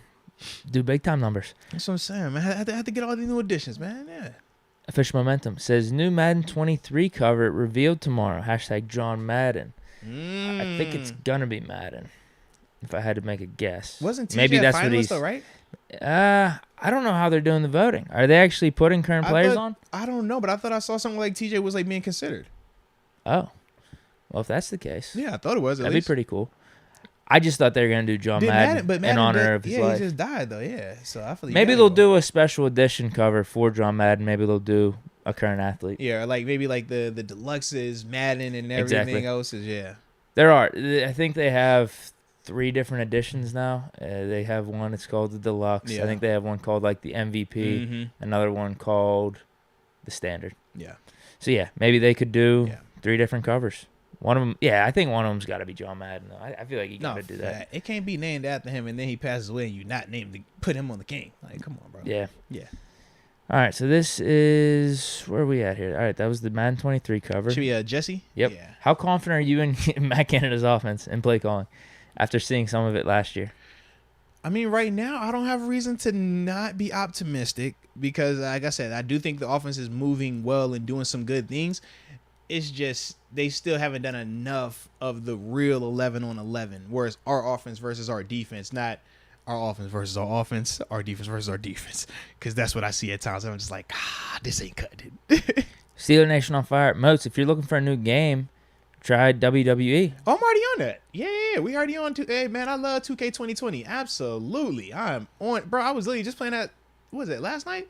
Yeah, last night with my little man, bro. Yeah, me, my little man, and my middle girl. We on some WWE now.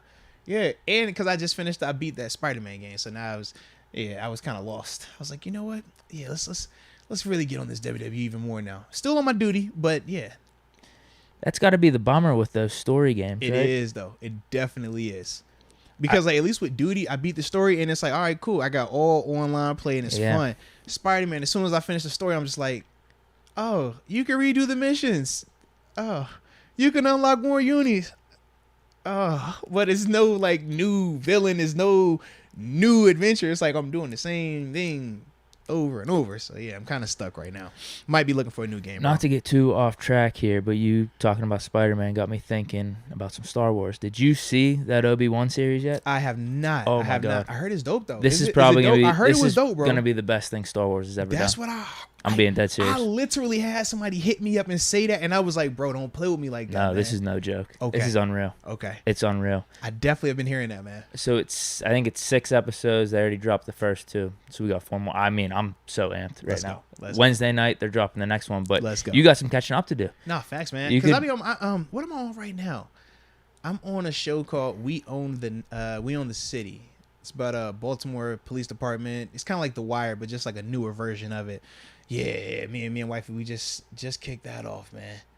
But no, I'm gonna have to check that. No, dude, it's unreal. I gotta check that though. This will seriously probably be the best Star Wars thing out there. That's what I keep I'm hearing, not kidding man. you. I keep hearing it, bro. Official momentum. Have y'all ever watched the Kurt Warner movie? I've not. No, I did not. I've heard about the story. I think everyone has that's a football fan. Yeah. Jacob Malesio. Please don't make this podcast just about money. You heard what he said? You heard what he said? It's never just about money.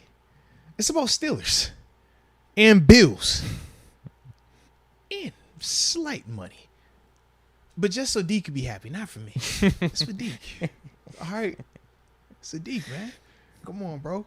I'm just an innocent bystander over here. This is Deke's idea. He said do the podcast. I follow AB.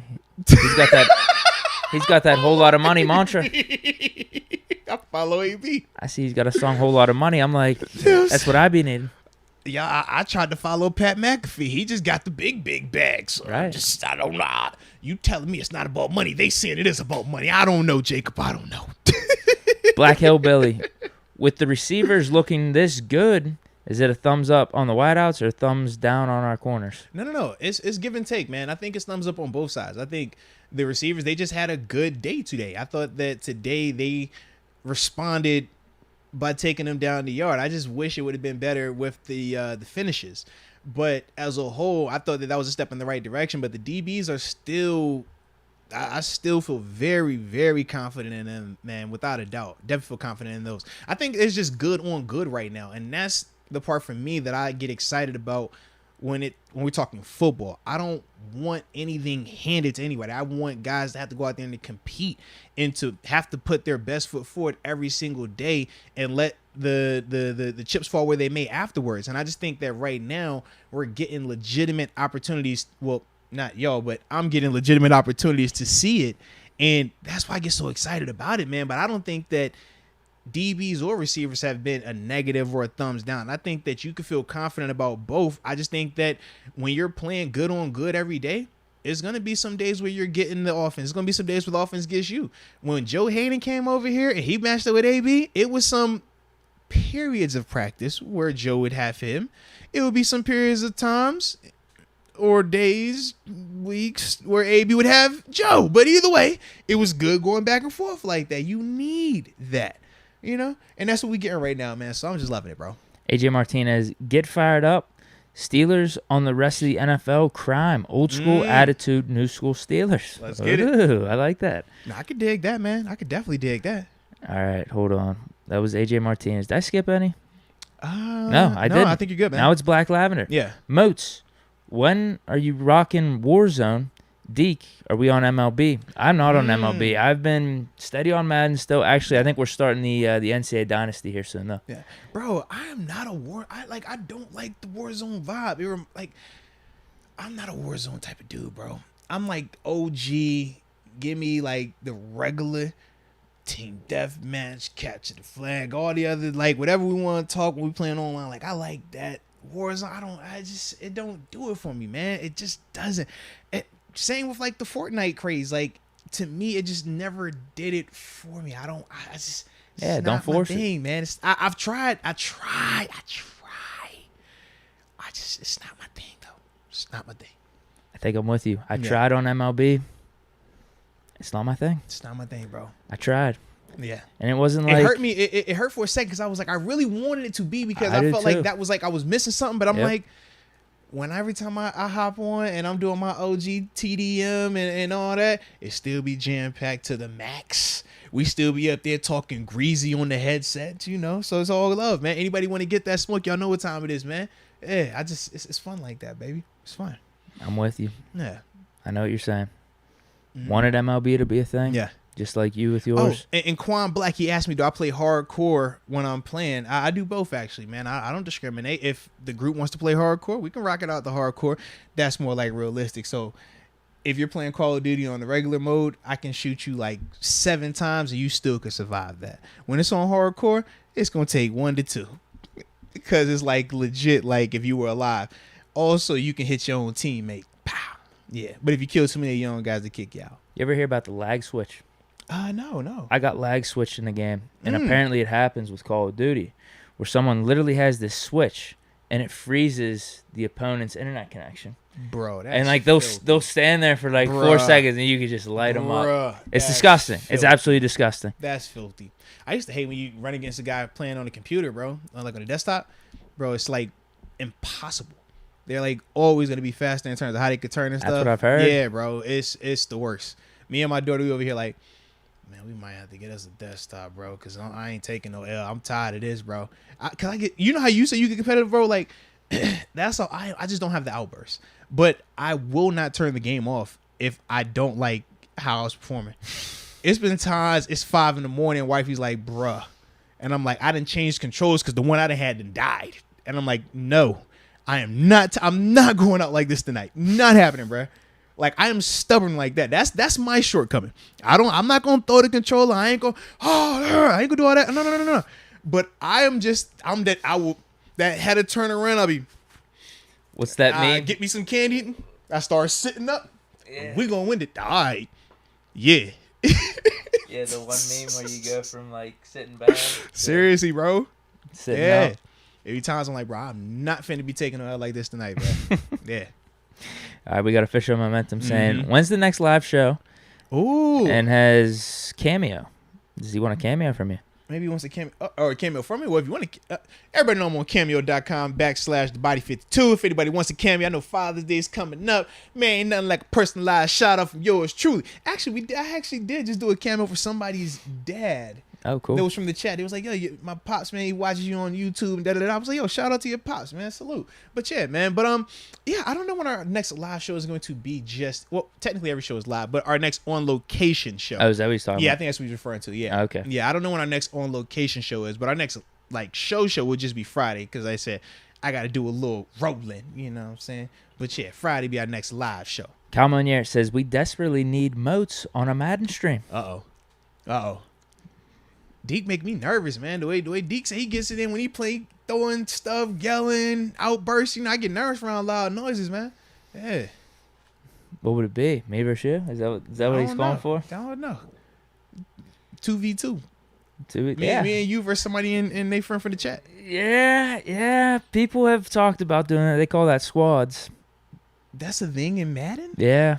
Wow. I'm not a big squads guy. See, when I think of squads, I would think do of it like if we did something like that. I think I would. If we like promoted it out there, I'll make an exception You would have to carry us in Madden, but I would carry us in Duty. for sure. Yeah, that would be the game. I would get lit up in any of those games. Yeah. Duty, Halo, any of that Yeah, stuff. we played Duty. Hey, put the team on my back. Yes. Okay, that's it for super chats right now. Well, yeah, man. Shout out to the Steelers in their OTA situation, man. Dude, that was good, bro. It's crazy. We really went to 5:45 just talking about Steelers OTAs. How did we do that? How much time we got? We're gonna make it work, but how did we do that? That's amazing. It's good content. It's amazing content. I just don't give me some, bro. It's crazy how that works, man. All right. Well, next up on the list, we did want to talk about the Steelers tight end position group. Now, obviously, talked a little bit about Pat Freiermuth earlier in the show, and then yeah, I couldn't remember if I said anything about Gentry. Oh, you spoke very positively about Gentry. Gentry. I did, right? Yeah. Yeah, because he's working to be a little bit better of a receiver. Mm-hmm. His bread and butter's already blocking. He's the best Yeah. blocker on the team, but he's just trying to expand his role a little bit. Man, let me find out you actually be listening when I do. speak. Dang, you all right with me? And he got the celebration with Ben. That's the other part I remember. But you weren't feeling that one too much. Yeah, come on. Yeah, I know. Just leave that in the past. I know. But with the tight end position, we don't have to like labor on it or anything like that. But I know for me, I'm very confident in Pat Freiermuth. I'm confident in Zach Gentry as a blocker. I think that I want to see more from him as he continues to emerge as a receiver, but we haven't seen it just yet. But then after those two guys, Right. that's where I started to have my concerns. That's the part where I started to look and I say, man, we are rather thin. We are very thin. I mean, as it says right now, it's Kevin Rader and Connor Hayward as, And we're definitely not considering Connor Hayward a tight end, right? He's fullback. I would agree. To me, he's a fullback, but he works with the tight ends right now, and he wears a tight end number. Yeah. Yeah. Remember when's that? the last time that's happened? Though? Yeah. I trying don't know. to think because I mean Rosie was 45. Yeah. Oh man, who? There's got to be someone that did that recently. Maybe not recently. Maybe in the last 20. I swear, there's been a dude that was. Do I want to say Johnson? Kobe Johnson? Hold on. 80 something, but like he played fullback for us. He's like a backup tight end or third string tight end. Talking about David Johnson? Maybe David Johnson, but he was at 80 numbers. Did he? So that's what I'm talking about. David. Yeah, it was he had dreads. Was on the. Yeah, I think that's what I'm talking was that? about. He was on 10. I think he was in 08 as well. Was it? Yeah. He was definitely there for 10 when they went to the Super Bowl because he was there with me. We played. What, 2 years? I think we got 2 years together. Maybe, yeah, 2, because he was gone and then came back. He was in San Diego when I came out here, and then he came to us.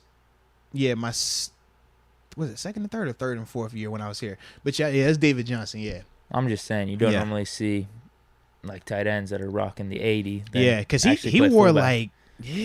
And we definitely would move him around, and he was the lead blocking type dude. Yeah, especially when like Rosie was dealing with his injuries and stuff too. Yeah. So I'm with you. I mean, Pat Freiermuth, I'm expecting a huge jump. Yeah. I mean, the way I'm seeing it, he could maybe even have, I was going to say, best tight end in the league type of season. I don't think it's out of the realm of possibility. I'll just put it to you that way. That would be my perfect scenario. Okay. But I do think from where he started last year, the jump should still be significant enough where it's like 800 yards, double-digit touchdowns, 60, 70 catch. I don't think that's too far-fetched. Like, why would that be? That's what I'm saying. I'm like, with you. Heck but yeah. In terms of like having the best tight end season in the league next year, I think it's actually in the realm of possibility. I just put it to you that way. Because it's happened. It's happened. I was looking this up, I don't know how many weeks ago, but a dude becoming like the best tight end in the league could happen like in their second year. It happened with like Gronk. It happened with Jimmy Graham. Well, so why not Freiermuth? No. If you're talking from a talent perspective, without a doubt, he's more than talented, more than consistent enough. To me, he's got to get the volume. Not just that, but the two guys you said was Gronk and Jimmy, right? Yeah. Who were throwing Gronk and Jimmy the ball? Fair. That's my only hang up. Just based on what I'm seeing, I don't know if they're going to put the ball in their hand that much like how those guys did for him to become that. Because talent-wise, I'm right there with you. I don't see, and obviously, I played outside linebacker. I played inside linebacker. I've faced Gronk. I faced Hernandez. I faced Jimmy G. I faced Jimmy Graham. I would say Jimmy the OG G. Jimmy G. The real he Jimmy was the first G. Jimmy Yes, G. yes. I had to no one called him that, though. I know. I was like, let me clarify that. But it's like, yo, I've seen Heath. We've faced those caliber guys. I look at Pat. I'm like, bro, Pat is definitely in those conversations without a doubt. The subtlety in his route running, the twitchiness, the strong hands, the leaping ability. Yes. My biggest hiccup with him, though, is just with the quarterback or what they're going to look like, and ultimately how big of a leash are they going to give those guys? Because I could very well see it where they're saying, you know what, parameters. If you keep Mitch and Kenny or Mason early on with guards on them, then yeah, they're going to be very successful. They're going to minimize a lot of the potential damage because they're not going to be exposed to any of that negativity. But that would very much limit Pat. That would very much limit these receivers. But the flip side is for them to open it up and really allow them to focus and feed guys the way that I think that they could, you also open them up to potential negativity. And I just don't know if the Steelers are going to want to operate like that this year. Not saying that it couldn't change in the back end or even next season, but I don't know if they're going to want to take that approach this year with the most important position you essentially going to be learning about these guys on the fly week in and week out, because we haven't had any of these guys outside of Mason doing the regular season play for us. Yeah. That's the only hiccup that I have with it, because if you're just talking talent, he's definitely up there with those guys. Two things. Unless the parameters are like 49ers with Jimmy G and George Kittle, where you that's the parameter where Freiermuth's the main target. We're just going to feed him a ton. But maybe we might have to accept for hopefully not too long. Hopefully it's just maybe something like this year that Freiermuth is Kelsey with Alex Smith, and then because we saw how Kelsey emerged. I think that's more. Mahomes. I think that's more on par. Because he was still really good, but it was just like you knew there was something still out there. You can see the difference, and it wasn't a Kelsey issue. It was the quarterback, and it wasn't saying that Alex Smith wasn't a good quarterback. It's just he wasn't an elite quarterback. He wasn't Patrick Mahomes. So when I guarded Kelsey then too, I know what that dude. And that was before he was Kelsey. I remember you talking about that. It's like, bro, you know, you're like, yo, this dude is a problem to deal with. Like, why are you doing this to us? Why are you doing this to me, coach? Don't have me. I don't want to guard this guy no more. Like, what we doing here? But when it's Alex Smith, you're like, yo, we can get away with it. We all right. When it's Mahomes, you see what it looks like. So with Pat, I just think that very similar to what you just said right there. It'd be more the Alex Smith vibe. Yeah, he just hopefully it's more than that. But I think that to me, that's kind of what I anticipate this year looking like for Pat. But that's still, Kelsey's first 3 or 4 years in the 800-yard range. I think he was between like 7, 9, almost 10 touchdowns. So it's very feasible. Very feasible. Absolutely, man. So he's locked. Gentry, how do we feel about him versus bringing in another tight end? They're not going to probably be as good of a blocker, but as just an additional receiving threat like we had with Ebron last year. See, that's the thing I'm trying to figure out right now. And they would just provide depth, too. Yeah, they probably just a better player than Kevin Radar and Hayward anyway. Because that's my thing. I'm like, there's some names. When you're talking about just Pat and Gentry together, I'm like, I like them a lot together. I think that Pat is the star. I think Gentry does all the grunt work that you need. You got that balance there. Could you add another receiving tight end? Sure, but I don't think it's a need. But when you're talking about the depth, and hey, man, if one of our guys goes down, now we're saying it's Gentry and Kevin Rader, or is Pat and Connor Hayward, I don't feel as confident about that personally. You want me to list off some of these names? I would like for you to list off some of these names. You want to start with the old guys up front? I see the old. You do you. How you want to play? I'll start with the one most familiar with us, Eric Ebron. Still out there. We're Trina's still diva there. That's her guy, right? Yeah. Gronk and Jimmy Graham. Okay. I don't think you could bring either of those guys in. I would agree. You can, but you can't. It'll be frowned upon. If we're comparing Freiermuth to these guys, no. Yeah. Let Freiermuth emerge into them because these guys are old. I still think they could play, though. Mm-hmm. Gronk more than Jimmy Graham. Kyle Rudolph. Blake Jarwin. Jared Cook. Ooh, Blake Jarwin. I forgot about him. Lee Smith. Jesse James. Man, Lee retiring, bro. My man ain't coming back. He's done? Yeah, from my dog Lee, yeah. Jesse James reunion. Would he be interested in coming back? That's the real question. The Killer Bee era is gone. I know. Remember what he said on the way out? Because he was not a fan of Kardashians. That. Yeah, he was not a fan of that. I'm like, I can understand. I didn't mind it as much, but that wasn't Jesse's vibe, man. It's too much for him. I can get it. I can dig it, man. It's an acquired taste. We were a very unique band of brothers. Yes, very unique. I'm not seeing anyone on this list that's worthwhile after those names. Yeah. Well, Levine, Suoli, Lolo, maybe.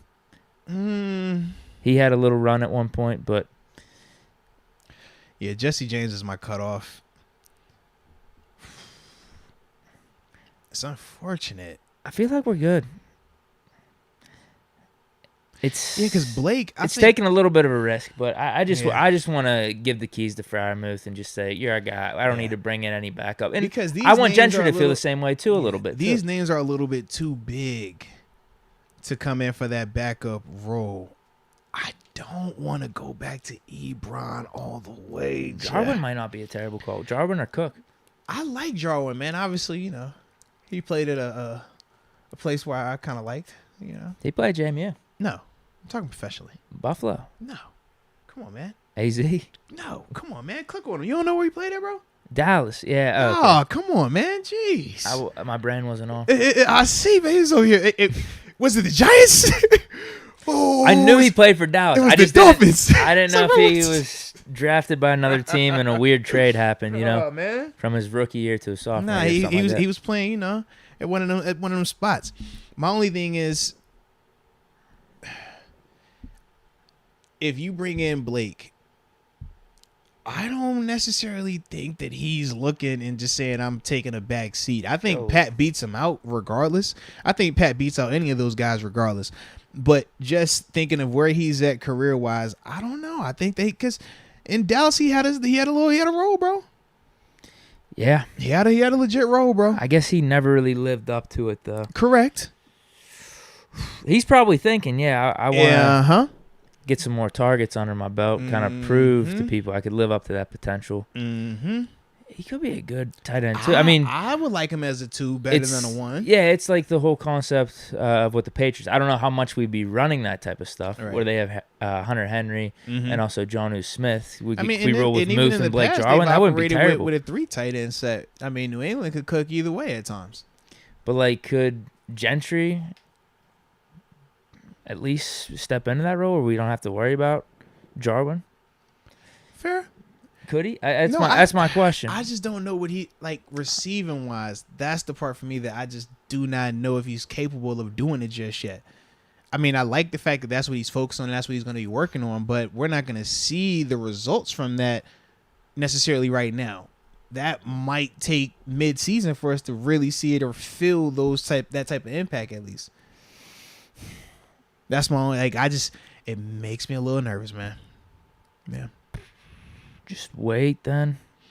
Yeah, I mean, if either went down, you absolutely bring in Jarwin. Yeah. Absolutely. I think Jarwin first, and then I would go Jesse first, then Jarwin, because Jesse have the familiarity. But yeah, if our guys are healthy, that is super. I mean, you got to take chances somewhere, though. Yeah, I like the idea of just saying, I believe in you, too. Yeah, we didn't win into some seasons with 3 outside linebackers and a 3-4 defense, and we're like, yo, nobody can get hurt. And you take a chance, and it works out. Sometimes it doesn't work out. This might be one of the positions, man. Because I would assume this season, if Gentry's on the field, it's as the tight end, too. Right. Because beginning of last year, certain portions of last year, we would have him as tight end 1 just due to the blocking, but I'm assuming with how we revamp this offensive line and how we're going to be working this offense, Moats is going to he's going to be on the field 100 to 99% of the time.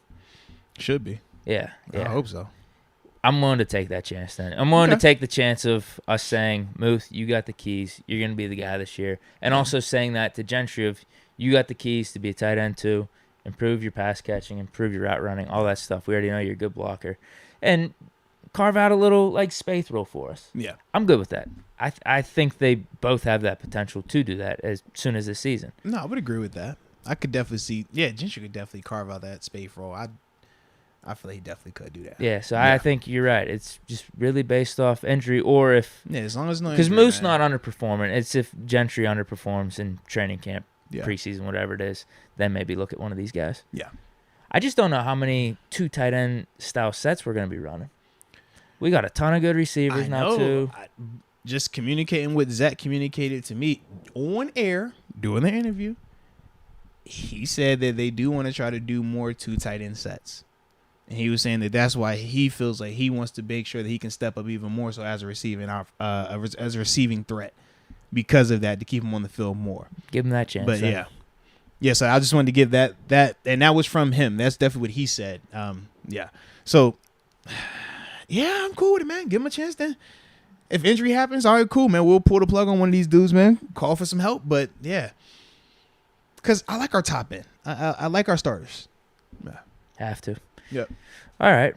What do we got next? Oh, next one's a little bit of a fun one, man. You ready for this one? Okay. We've been talking killer bees. Can we get a little nostalgia, ladies and gentlemen? Man, we got Martavis Bryant touching paint. It actually happened. You've got to be kidding me. We talked about it. We said it, man. Out of all the guys, who are some guys that can play in the FCS, the Fan-Controlled Football League, and let it be known. Deke said it first, and then it came to fruition. My man Martavis Bryant, yes, indeed, he is in the FCF. He plays for the Beasts, which are owned by my man Marshawn Lynch. Shout out to my dog Beast Mode. But yes, man, he is in the FCS, man. He scored a touchdown this past week, bro. First one of the season. Where'd you find that at? I found 2 catches on Twitter. That's all I found with him. Yeah. He actually scored a touchdown. It was you can't even YouTube it. There's nothing on YouTube right now. It was like a 30-yard like cross joint where he like catches and runs. Yeah, bro, it was cool. Yeah, I'm like, yo, let me find out, Tay. He still looked like the big alien. Like, that's because we looking like, yo, he's a big alien, just tall box. He could just go. Like, he looked like that still. I said, I've seen that. I know that look. The dreads are way longer too, by the way. They are. They are way longer now, bro. Way longer. But yeah, man. I was like, oh. It doesn't mean anything, especially for the Steelers. No. It's have to say it, bro. I don't know. Hey. Especially with the draft that we just had. Listen, if we didn't draft Pickens in Austin, I'm just saying. We would have Claypool and Deontay. We could be talking about Martavis as a wide receiver 3. Hell no, though. Listen. No. We're done. I'm gonna done find with the this Killer clip. Bee era I'm gonna find the clip of him scoring this touchdown and just send it to you. I'm telling you, bro. Okay. He ain't lose no speed. All right. The speed's still there. Well, I don't know how consistent the hands are, but he caught the one that I saw and it's all right. There's multiple things with Martavis though. But we can smoke now. What? That's wait, cool really? now. That's what I was gonna bring up. To an He extent. doesn't have to pass a drug test for the FCF. From my But understanding, for he doesn't. NFL, But he yes, still but would. they've adjusted the THC threshold. Now I don't know what that means. I'm still very much under the belief Isn't that he on the blacklist? I'm too, under the probably belief still? that if they tested me with this raised, threshold, we still gonna pop. We still gonna be a big failure. All right. So I don't know what Tay has been doing over the past couple of years, but if he's been anything like me, Lord have mercy, let him have. It ain't gonna work. It ain't gonna happen. All right. But if it is different for him, then maybe, Listen, yeah. I lied. Yeah. Although I don't really know if I had a really strong sentiment. I lied whenever we were bringing up players like who could get you to watch or who could get you like at least Tay had pique the interest. bro. I lied. I could care less. I'm just telling you. All right, bro. Hey, I saw the highlight or two on Twitter and I was just like, all right, whatever. it's Tay, bro. Let week 6 get here and the receivers aren't looking like how we want them to look. Let week 10 get here and we didn't have some That's a different injuries. conversation. Sure. And we didn't have okay. As all right, is. okay. No. Okay. This has to be last It's thing Tay, on bro. our priority list. It's Tay though, bro. The nostalgia is Tay. Big speed. He's the OG big speed. He was Chase Claypool before Chase Claypool. Definitely the better version, too. Come on, man. Come on. I know, he was that good. It's a shame. It's a shame how everything played out. It's different now. It's not. It might No be. It might be worse. He's no older. Juju, no AB, no distractions. Weed good for the man now. I'm just saying. AB was a distraction. No. Bad AB influence, helped though. He him, could I be a think. bad influence, though. You think? He could be. You don't think? Yeah. I think Juju being gone helped. I think if AB was here, that would help. I think if Ben I being don't here, that see would how help too. I don't see how AB being here would help Martavis Bryant. I do not see that. Coverage wise. Yes, coverage wise. I'm talking about the everything else wise. I don't see that. I don't see a correlation there. Nope. I can't say I do, man. So you think the guys we have would help Martavis though? I do. No. I do, man. Martavis would be the oldest guy in the room. Deontay's here. Chase is being a leader. So who's the leader in the room if we bring in Martavis? Chase. Yeah. He's the leader.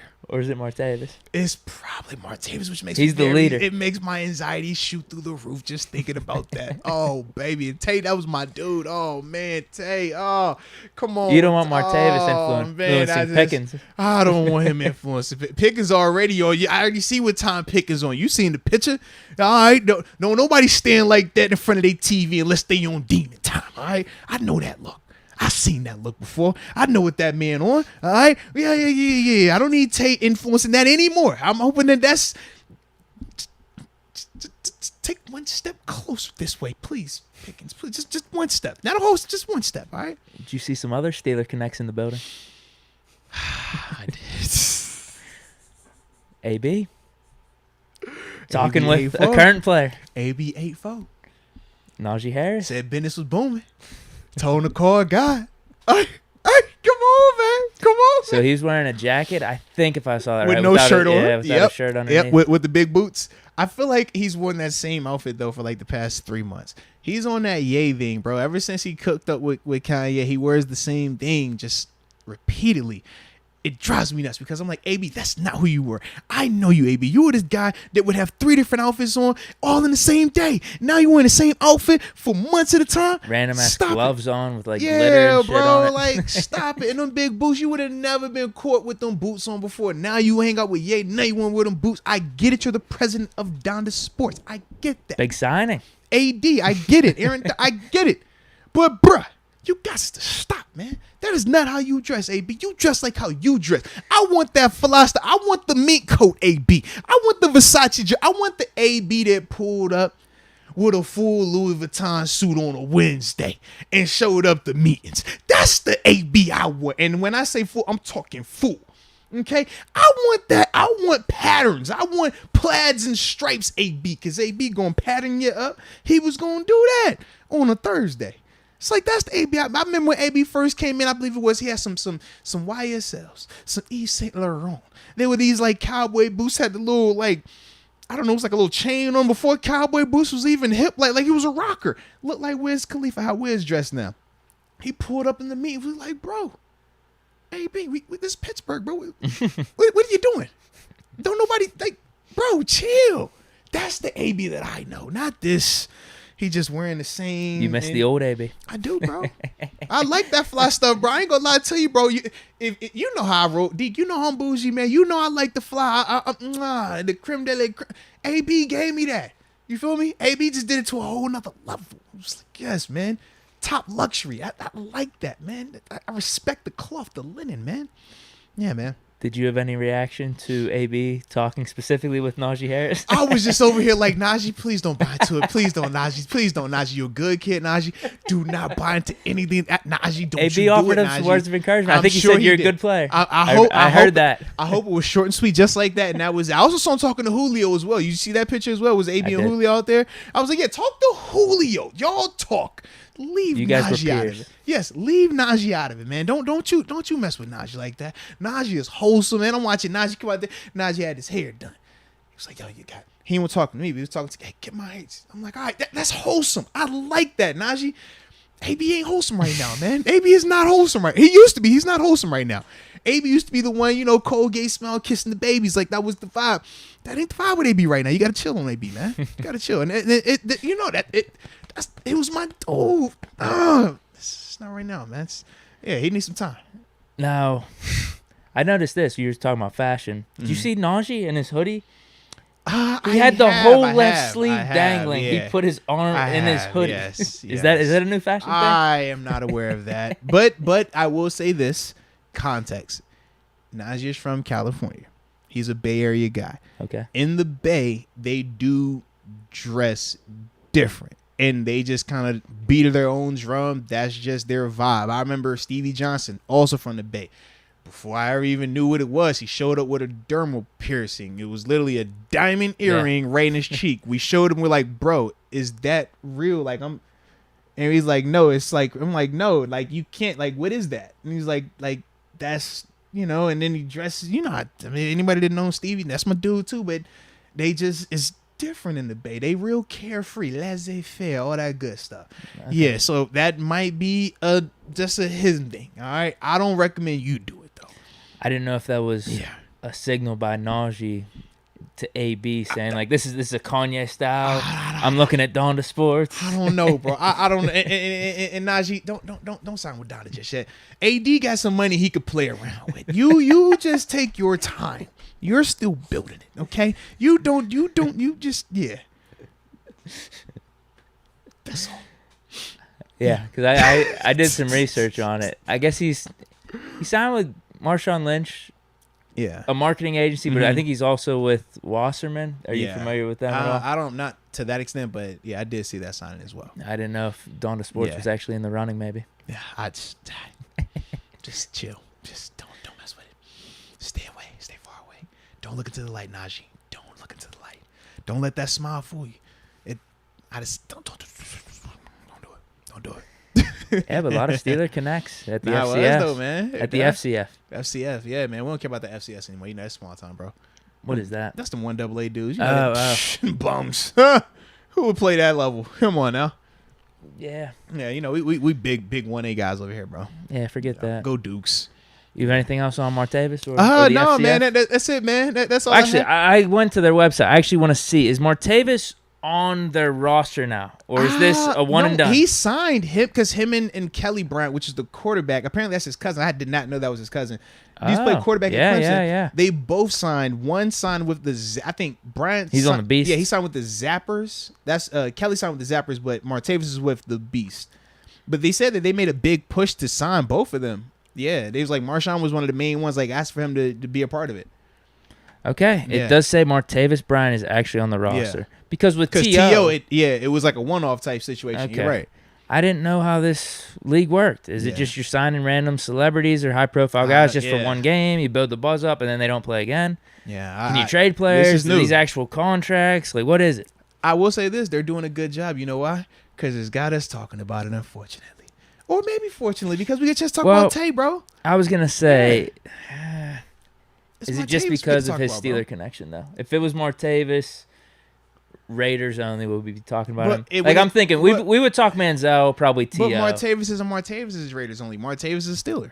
I know. That's who Martavis is, But, bro. is the Arthur Moats experience with Deke, Kansas City edition, are they talking? There can't be a Kansas City edition because there's only one of us. You know what I mean? We do this. Ain't nobody doing it how we do it. You know what I'm saying, man? Fair. Yeah, man. We like peanut butter and jelly, baby. Come on now. Yeah, man. We go together like beans and franks, baby. Come on now. You know how we roll, man. Yeah, man. This is what we do. Jive turkey. All right. Anywho. So we'll see if Martavis can bring the Beast the championship. We shall see, man. We shall see.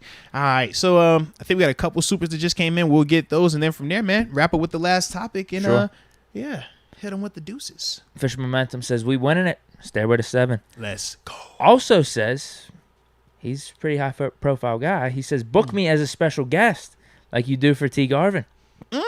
Momentum Mondays. Whoa. You just take my man TG spot? That's crazy. That's correct. I was literally just thinking about TG. So I was like, I need to hit him up to get him back out here. Yeah, man, you can't take TG spot, man. Come on, man. TG's building a rapport. Oh, yeah. All right, he's building a rapport here, man. You know, and I like the banter between this Pitt and West Virginia connection. He's a guest staple. Yeah. I just know, man. Well, yeah, what's going to happen before this week? I don't know what to expect here. Well, because you even got your other buddy. Steeler Nation Radio. He's a West Virginia guy. It's nuts, man. I feel like there's going to be some banter. Who knows what happens here? I know TG had hit me up. He's like, "Yo, what we doing? What we doing for the game, bro? We got to do something, bro. No, they gonna know, but we got to get something going, bro." I'm like, "All right, I'm gonna figure something out, bro. I'm gonna figure something out. All right." Maybe we all down there at Hinesville getting it in, okay? But I don't know how that's gonna work because we all can't sit together. Why not? I'll be cool. I didn't know if Pitt and W. I thought it was like Bloods and Crips, like West Virginia on that side. I'm wearing my Pitt gear. Trust me on that. But I'll be cool. Because I was finna wear a Pitt shirt and a W hat. Oh wow! Can I do that or not? That's bold. No. I can't do that. You can't do that. I just check it. What if I flip it? What if I did the Pitt hat and W shirt? No, that's bad. It's just all bad. I mean, if I were you, I'd probably just rock the JMU gear, maybe. That'd be better?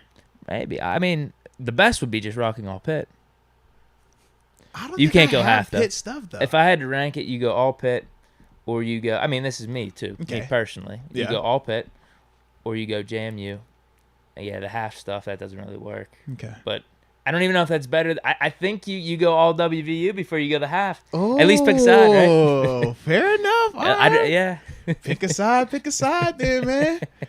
So I'll see. It'll be a game time decision when I show up in there. I'll have to look into this some more. But yeah, man, can't take TG. You're living in Pittsburgh, man. So I mean, I'm with you. But WU people clearly live in Pittsburgh too. What's your tie to WVU? Because I thought, if anything, you're more of a rival with them from JMU, right? Didn't you have some matches here recently? I mean, yeah. We've never played JMU.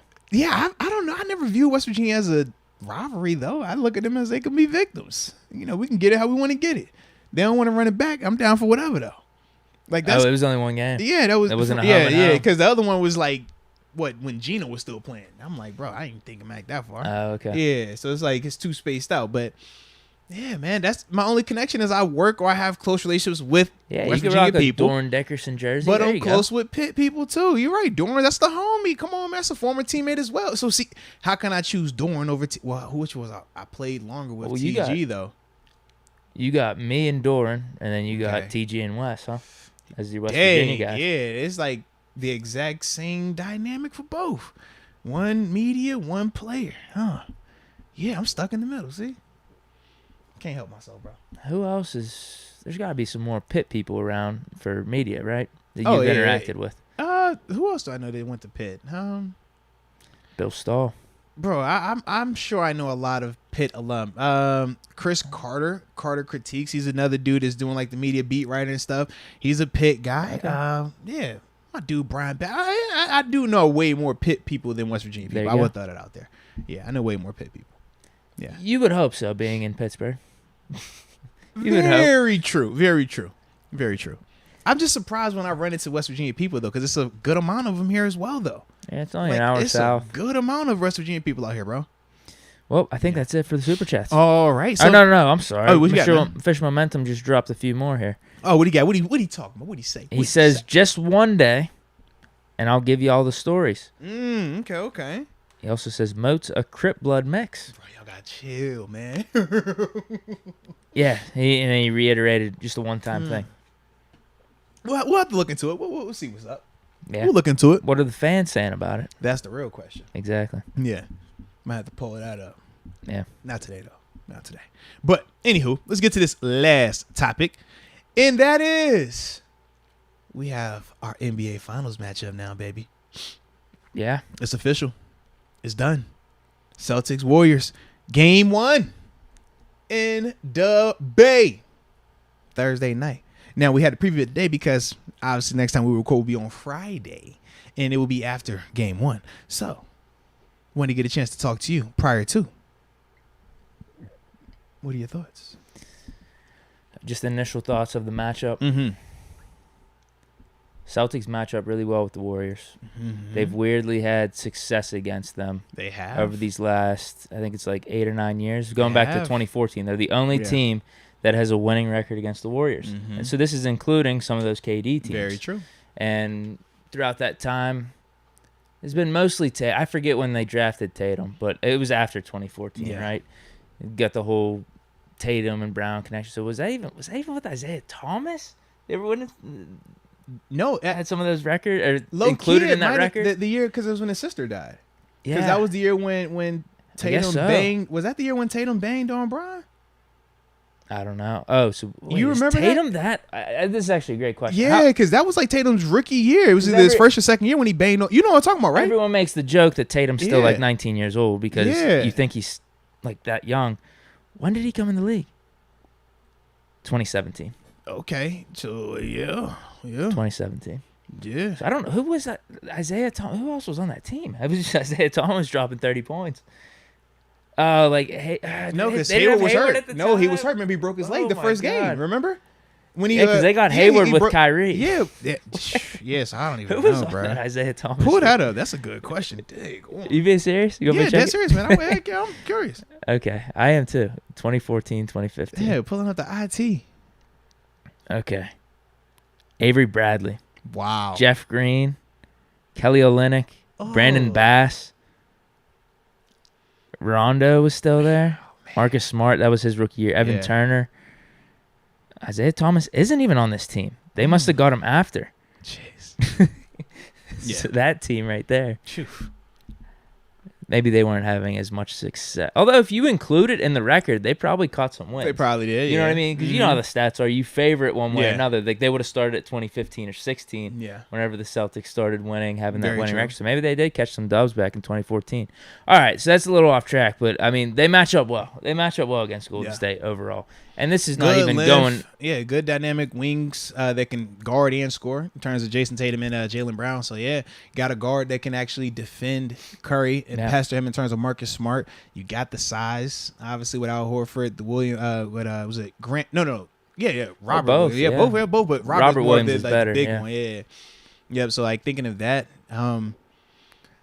the one thing that I'm going to be interested to see though with it, number one is how well does Steph and Klay shoot? Because we know last series Steph shot really well. Klay was kind of hit or miss up until game 6 or whatever when he went off.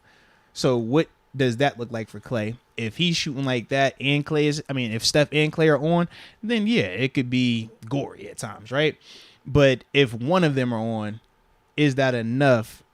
And on the other end, how much, I guess, with Tatum and Brown, consistently them getting to the rack, consistently them being able to be who they are, because the style of play that they play is very different than what the Warriors do in the sense of, you know, the speed and the threes and stuff like that. They're more so they trying to get to the rack, they gonna dunk, they doing that type of stuff.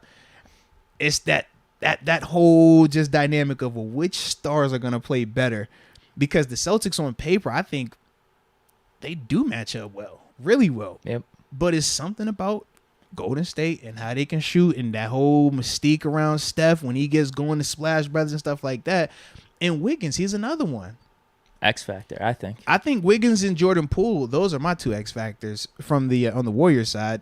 Because either one of those dudes, if Wiggins is playing how he was playing in that Dallas series, that's a handful. That's like we talk about the KD element, that third guy that can create his own, get to the cup and stuff like that. And that means if he's playing like that, that means you might be tiring down Tatum or Brown. Yes, because they're having to defend him. Absolutely. And Jordan Poole, the other guy, because he's another one of those guys can create their own shot. And like Tatum and Brown are going to match it with him in some capacity. So, yeah, if those guys are getting off the way that they've done in the past in this postseason and stuff like that, that could definitely put the Celtics in a little bit of a bind, man. Well, not only them going off, but you know how the Warriors system is. All those dudes are running around all over the place. Like, even if they're not hitting, you're still tiring out Boston on the defensive end. Yeah. I think what's just going to be interesting to me is how Boston is going to do first time in the finals with this group. Whereas Warriors, they've been here, done it. They're on a mission. You hear the narrative You've now. seen some of these borderline Boston collapses, too, throughout the playoffs. Facts. Give them credit for pulling through because they've shown mental toughness. And they've went through the gauntlet. They've went through way more than what the Warriors have had gone through. The way the Miami game ended, did you watch Game 7? How that ended? Ugly. I'm like, y'all went from being up 15 and even Game 6 at home. To just pretty much losing Game 6 at home. I'm like, bro, this is nuts. Yes. Nuts, man. So, yeah, I do feel you on that. Like, yeah, I can see it. You know what it kind of reminds me of? Heat OKC. When they did it, Heat had just came back from losing the year prior to that, but you could tell how much more mature and how just focused they were. Like, yo, they're going to get it done. OKC, extremely talented, but we're very, very young. You look at the Celtics in some capacity, it's like, yo, they don't have a lot of experience when it comes to this. They are a young team on top of that. In Golden State, they have been here, done it numerous times, and they definitely have something to prove right now, man. And I think the Warriors are coming in a lot more healthy than the Celtics. Mm-hmm. Two of the guys for the Celtics who maybe you could say are X factors for Boston is Marcus Smart and Robert Williams. And they've been banged up, man. Marcus Smart's still dealing with the ankle, bro. Yeah, Marcus Smart, you're banking on him to play really good defense on Steph Curry. And I think Williams could match Looney. Not just playing good defense, but also giving you scoring as well. Yeah, exactly. Because he's been getting buckets, man. Yeah, no, you're right. And then Williams, he could be a good matchup for Looney. I could see that going back and forth like game in and game out. But Looney Looney's been low key balling this postseason. He's been doing good too. But like Williams would, I think, out of the teams they played in the West, would maybe give him the biggest fit out of anyone that he's seen in the playoffs thus far. Because Mavericks, they didn't have dog shit. You know what I mean? They didn't have anyone down absolutely, there. Man. And I mean, the Celtics, they're complete. They got a squad. They got a team. They got bench players as well, man. It's gonna be very different. You're right. Golden State, when you talk about them being tested compared to how the Celtics have been tested this postseason, it is different. But, as I said, first time in the finals. Yeah. We've seen some of these hiccups from the Celtics thus far.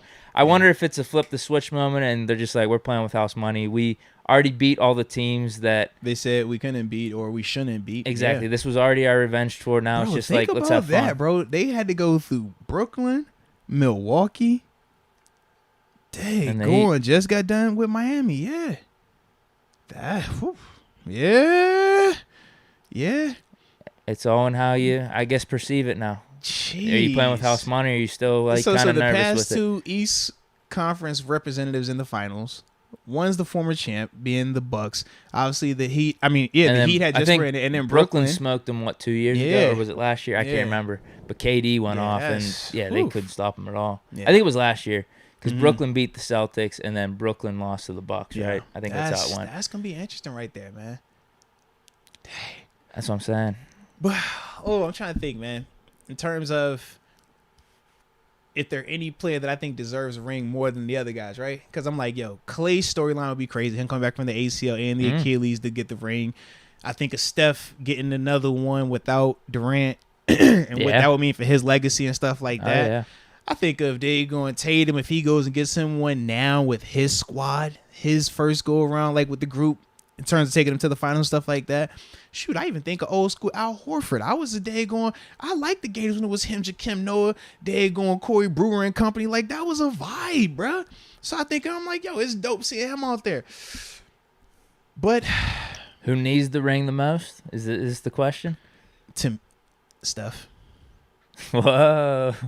I'm not Steph. Steph need it, bro. He has to have it. I think it's mandatory that he has it. For him to get his real due, his real respect, he has to get the MVP with it. Ooh. And not that Magic Johnson one. I'm talking about that real MVP in the finals. Listen, he needs that one, bro. Coward may have convinced me of why the MVP wouldn't be as important as just winning the finals. Okay. He was more like, this is just who Steph is, though. He doesn't care about the shine. He's more about the team. That's fine, but people care. I get that. People care. That's when people are like, oh, man, I don't want to hear about the rings conversation because that's a team stat versus individual stat. Until we talk rings with Jordan and LeBron, it's like, yo, they matter. Context matters. MVPs matter, and Steph needs to get one, bro. Yeah, because it does feel like Celtics, they'll be back at some point, I would guess. Although, is the East going to be getting easier or worse? I don't know. There's just so much. I don't think it's easier or worse, but I think it's going to be so much volatility because but Boston's still going to have their core group, though. You talk about Tatum, Brown, and Smart. Those guys are there. Is Brooklyn going to get better? I don't know. There's talks about KD. Breaking it up. Yeah. Not even having conversations with the GM of the team since the season was over. Yeah. So is he going to want out? I mean, Brooklyn's just a mess, but I could see them being better next year somehow, some way. Sixer, I don't know. As long as you have James Harden, I don't know. But you got Embiid, though. Yeah, I don't think the Heat are necessarily going to be getting any better. I just feel like the window for the Celtics is a good another 2, 3, 4 years, right? Golden State. But Golden State, they're going to have a window. Though. They're going to have a window, but it's just now Steph's 33. Is his play going to be declining? But his play declining becomes what? Just be a shooter and not all the fancy shooting? Just a shooter? I mean, he's been age playing like fine wine, bro. Yeah, and that's the thing, though. He's been playing, I can't say as good as those MVP seasons, but pretty damn close. He's been carrying them these last couple years. And on top of that, his style of play, he can create off the dribble, but he could also be the guy that just run off screens. Yeah. He definitely can do that, catch and shoot. So I think that even when it becomes that, I think that's fine. But, bro, like I said, for them, they getting Wiseman back, bro. That's the other guy that's been out. I'm like, man, that's a whole nother star player potentially in his own right. Yeah, they got lucky with Poole. Yeah. And I can't say lucky with Wiggins. That's just smart basketball team management to get him. Because take a chance on him, yeah. Well, not even that. For them to get Russell. That's what happened. KD left, so they're like, all right, we need to get some asset on the team at least if we're losing KD. You know what I mean? So they signed Russell. Yeah, flipped him for Wiggins, and Wiggins has been, as I mentioned, light Kevin Durant. Yeah. But he's shown some flashes too, provided some defense, and then Poole's gone off. So you're right, with Wiseman, him coming back, that should only make them better too. But Looney's kind of had a pretty good fit with them. Yeah. All right. So, I think I'm with you. I think it's just Steph by default. So I guess with that being said, I will go ahead and say that I have... I'm so stuck because I like both teams, but I love my wife. And I don't want wifey to not be happy because when wifey's happy, it makes me extremely happy. So we're going Dub Nation, okay? I need the Dubs to get the job done. Okay, so give me the Warriors. I'll say Warriors in 6. I think I'm with you. Warriors, been there, done that. Is this team gonna be this decade or these last 2 decades Spurs? Like, is this their second run kind of here? Be. I would hope so. The Spurs did have 2 dope runs too, bro. Yeah, 2000s and 2010s. Had that. So for the Warriors, it's kind of like the teens and now in the 2020s. Yeah. You can see it happening. And I think there is something too, just like winner's mentality, been there, done that. I don't think they have any pressure on them. I mean, as much as we're talking about how much this could mean for Steph's legacy, I don't think it's that deep for them right now. Yeah. I think just to be back, man. Just to be back probably feels amazing after these last 2 years where they were in the basement. You remember when Draymond said injuries. At the beginning of the season, he was like, "Bro, don't let us ever get another ring. Y'all ain't gonna never hear the end of it because nobody gave us a chance when KD left. Nobody." And then you think about it, man. They won what 13 games the year when all them guys got hurt. When Clay was hurt, I think it was the first year Durant left. I think it was when Steph got hurt, Clay was hurt. Draymond was missing time. Like, they had nobody. They literally won like 13 games, bro. And now to see where they are, what, a year, 2 years removed from that? That's nuts to me, man. Yeah, because, Steph, I remember that. Steph, he could have came back at some point. But they said there was they no were point. Like, it was like, there's no point in putting him back there out was there. No point, because everyone was hurt. Because all he did was, like, break his wrist or something. Like, he could have been back in a couple months. But then, even last year, they were struggling because there were some injuries going on and everything. But Steph was carrying them. Steph borderline. He took him to the postseason, remember? Yeah, I was going to say he borderline could have won an MVP. Or they went to the play-in. The play-in and lost to LeBron. Yeah. Yeah, but I'm with you. I think Warriors. What was the team? They lost to LeBron. That was a good game, too. That was, but Brian, come on. 'Cause that's the one. Was that the one when Brian hit? No, that was in the bubble when Brian hit him with the cash. Oh, I can't remember. I know Davis had a game winner in the bubble. Yeah, or was that last year when Brian hit? That might have been last year when Brian hit the like crazy three. Like, oh my! No, last year was bad for LeBron though because they lost to the Suns. No. It was a play-in game against the Warriors. It was probably that. It had to be it. Probably then. was. Yeah. I remember him playing really good. And pulled up, and it was like, and that's when Steph was like, "Yeah, man, I've been on the other end of that too many times facing him because he talked about the Kyrie shot as well, where he got hit deep." Yeah, that You're right. Sounded terrible. You are definitely right. Yeah. Well, all right, we both got Warriors. You said in 6. Yeah. I hope it goes 7 for my entertainment. I think you're right. 6. Yeah, 7-2. I'm with you on that. But I like them, man.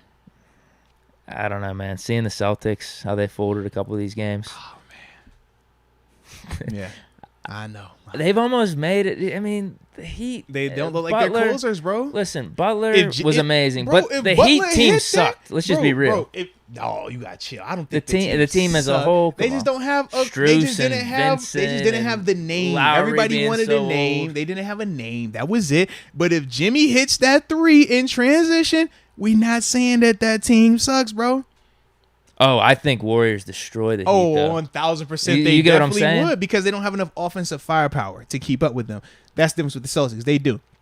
But I think defensively, Miami would have been able to give them a little bit of issue. I just don't think they could score with them. As much as we want to talk about the gauntlet that the Celtics went through and all those teams that kind of hurt them in the past, I mean, Bucks without Middleton as well. Mm-hmm. Brooklyn, I mean, that was just disaster. Dysfunction. Yeah. Just disaster. Yeah. Even though it was still KD, Kyrie. I mean, it's something. It's at least something. Mm-hmm. But, I mean, I don't know. Yeah. The Celtics team was the best in the East. I do think they were the best overall agree. team. But that's what I'm saying. Did they just get there by default in a way it feels like? But can't you say the same thing about Golden State? I agree. But at least you can bank on what Steph and all those dudes have done in the past. But can you really bank on what Steph's going to do in the finals? Yeah, he's going to be fine. All right. Yeah, he'll be fine. He's just never done that before. That's all. No, he's had good finals. He's had good. He just hasn't had those. No, he did. He did fine in the Toronto one. Yeah, the first one when Durant came in, he went crazy, and then obviously the Toronto one. Yeah, he was definitely straight. It wasn't his fault they lost. It was KD and Clay getting hurt and all that. Yeah. Yeah, I'm with you, dude. I'm just if I had to bet money, I'm going Warriors. I'll bet something on this. Maybe. Cool. So you take the Celtics, man. I'm gonna take the Warriors, and then we'll bet something on it. Sound good? I don't feel comfortable about it. 0 chance of taking the Celtics, yeah, man. And I like the Celtics, but I just like you said, Matt. I think it's their time, bro. It's just they match up well. I just think it's their time, though, man. I think there's something to the Warriors being there. That's all. No doubt. All right, let's see, man. Do we got anything left? Then after that, man, let me check. Yeah, we'll hit this thing and roll on out. Like Luda say, roll out. I like that song. You remember that song? Oh yeah. Yeah, it was dope, bro. I think that is it. No, one more. Fish Momentum. LaShawn McCoy and Larry Fitz, former pick grads. Facts. Now I did have Larry. I would say I didn't. I never caught me and Shady played against Shady. Actually, it was weird. I loved playing against Shady because how difficult it was playing against Shady. If that makes sense. You like the challenge. I do. I'm a challenge guy, man. Yeah, but yeah, definitely Shady definitely do that to you, bro. Never forget the Dream Team. Yeah, that was Vince Young's fault. I would agree. The backup team. I would agree. This is the Dream Team. It's the Dream Team. Yes. That was another one of my former teammates as well. Vince. Yes. Really? Wait, where's Buffalo, bro? Yes. When was he on Buffalo? I remember he had a Packers stint. This would have been. This was 13.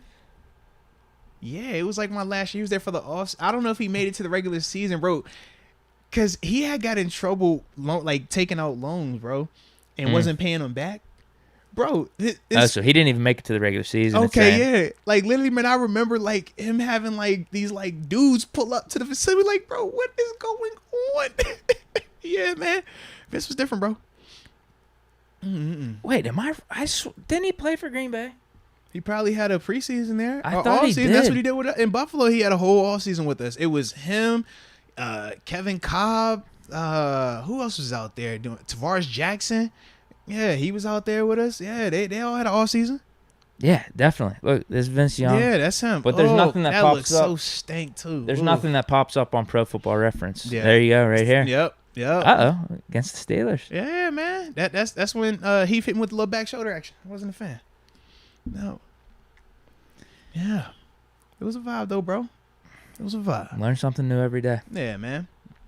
So shoot, man. I think we're good there, man. I think we are. Yeah. I think we're good. I like it. All right. So, last one from Official Momentum. He just says, hey, Friday, Steelers stories and Lion King Moats. We'll see. We shall see. But anywho, shout out to each and every one of y'all that have been with us on today's journey. Hope y'all enjoyed yourselves like we did. Definitely had a blast.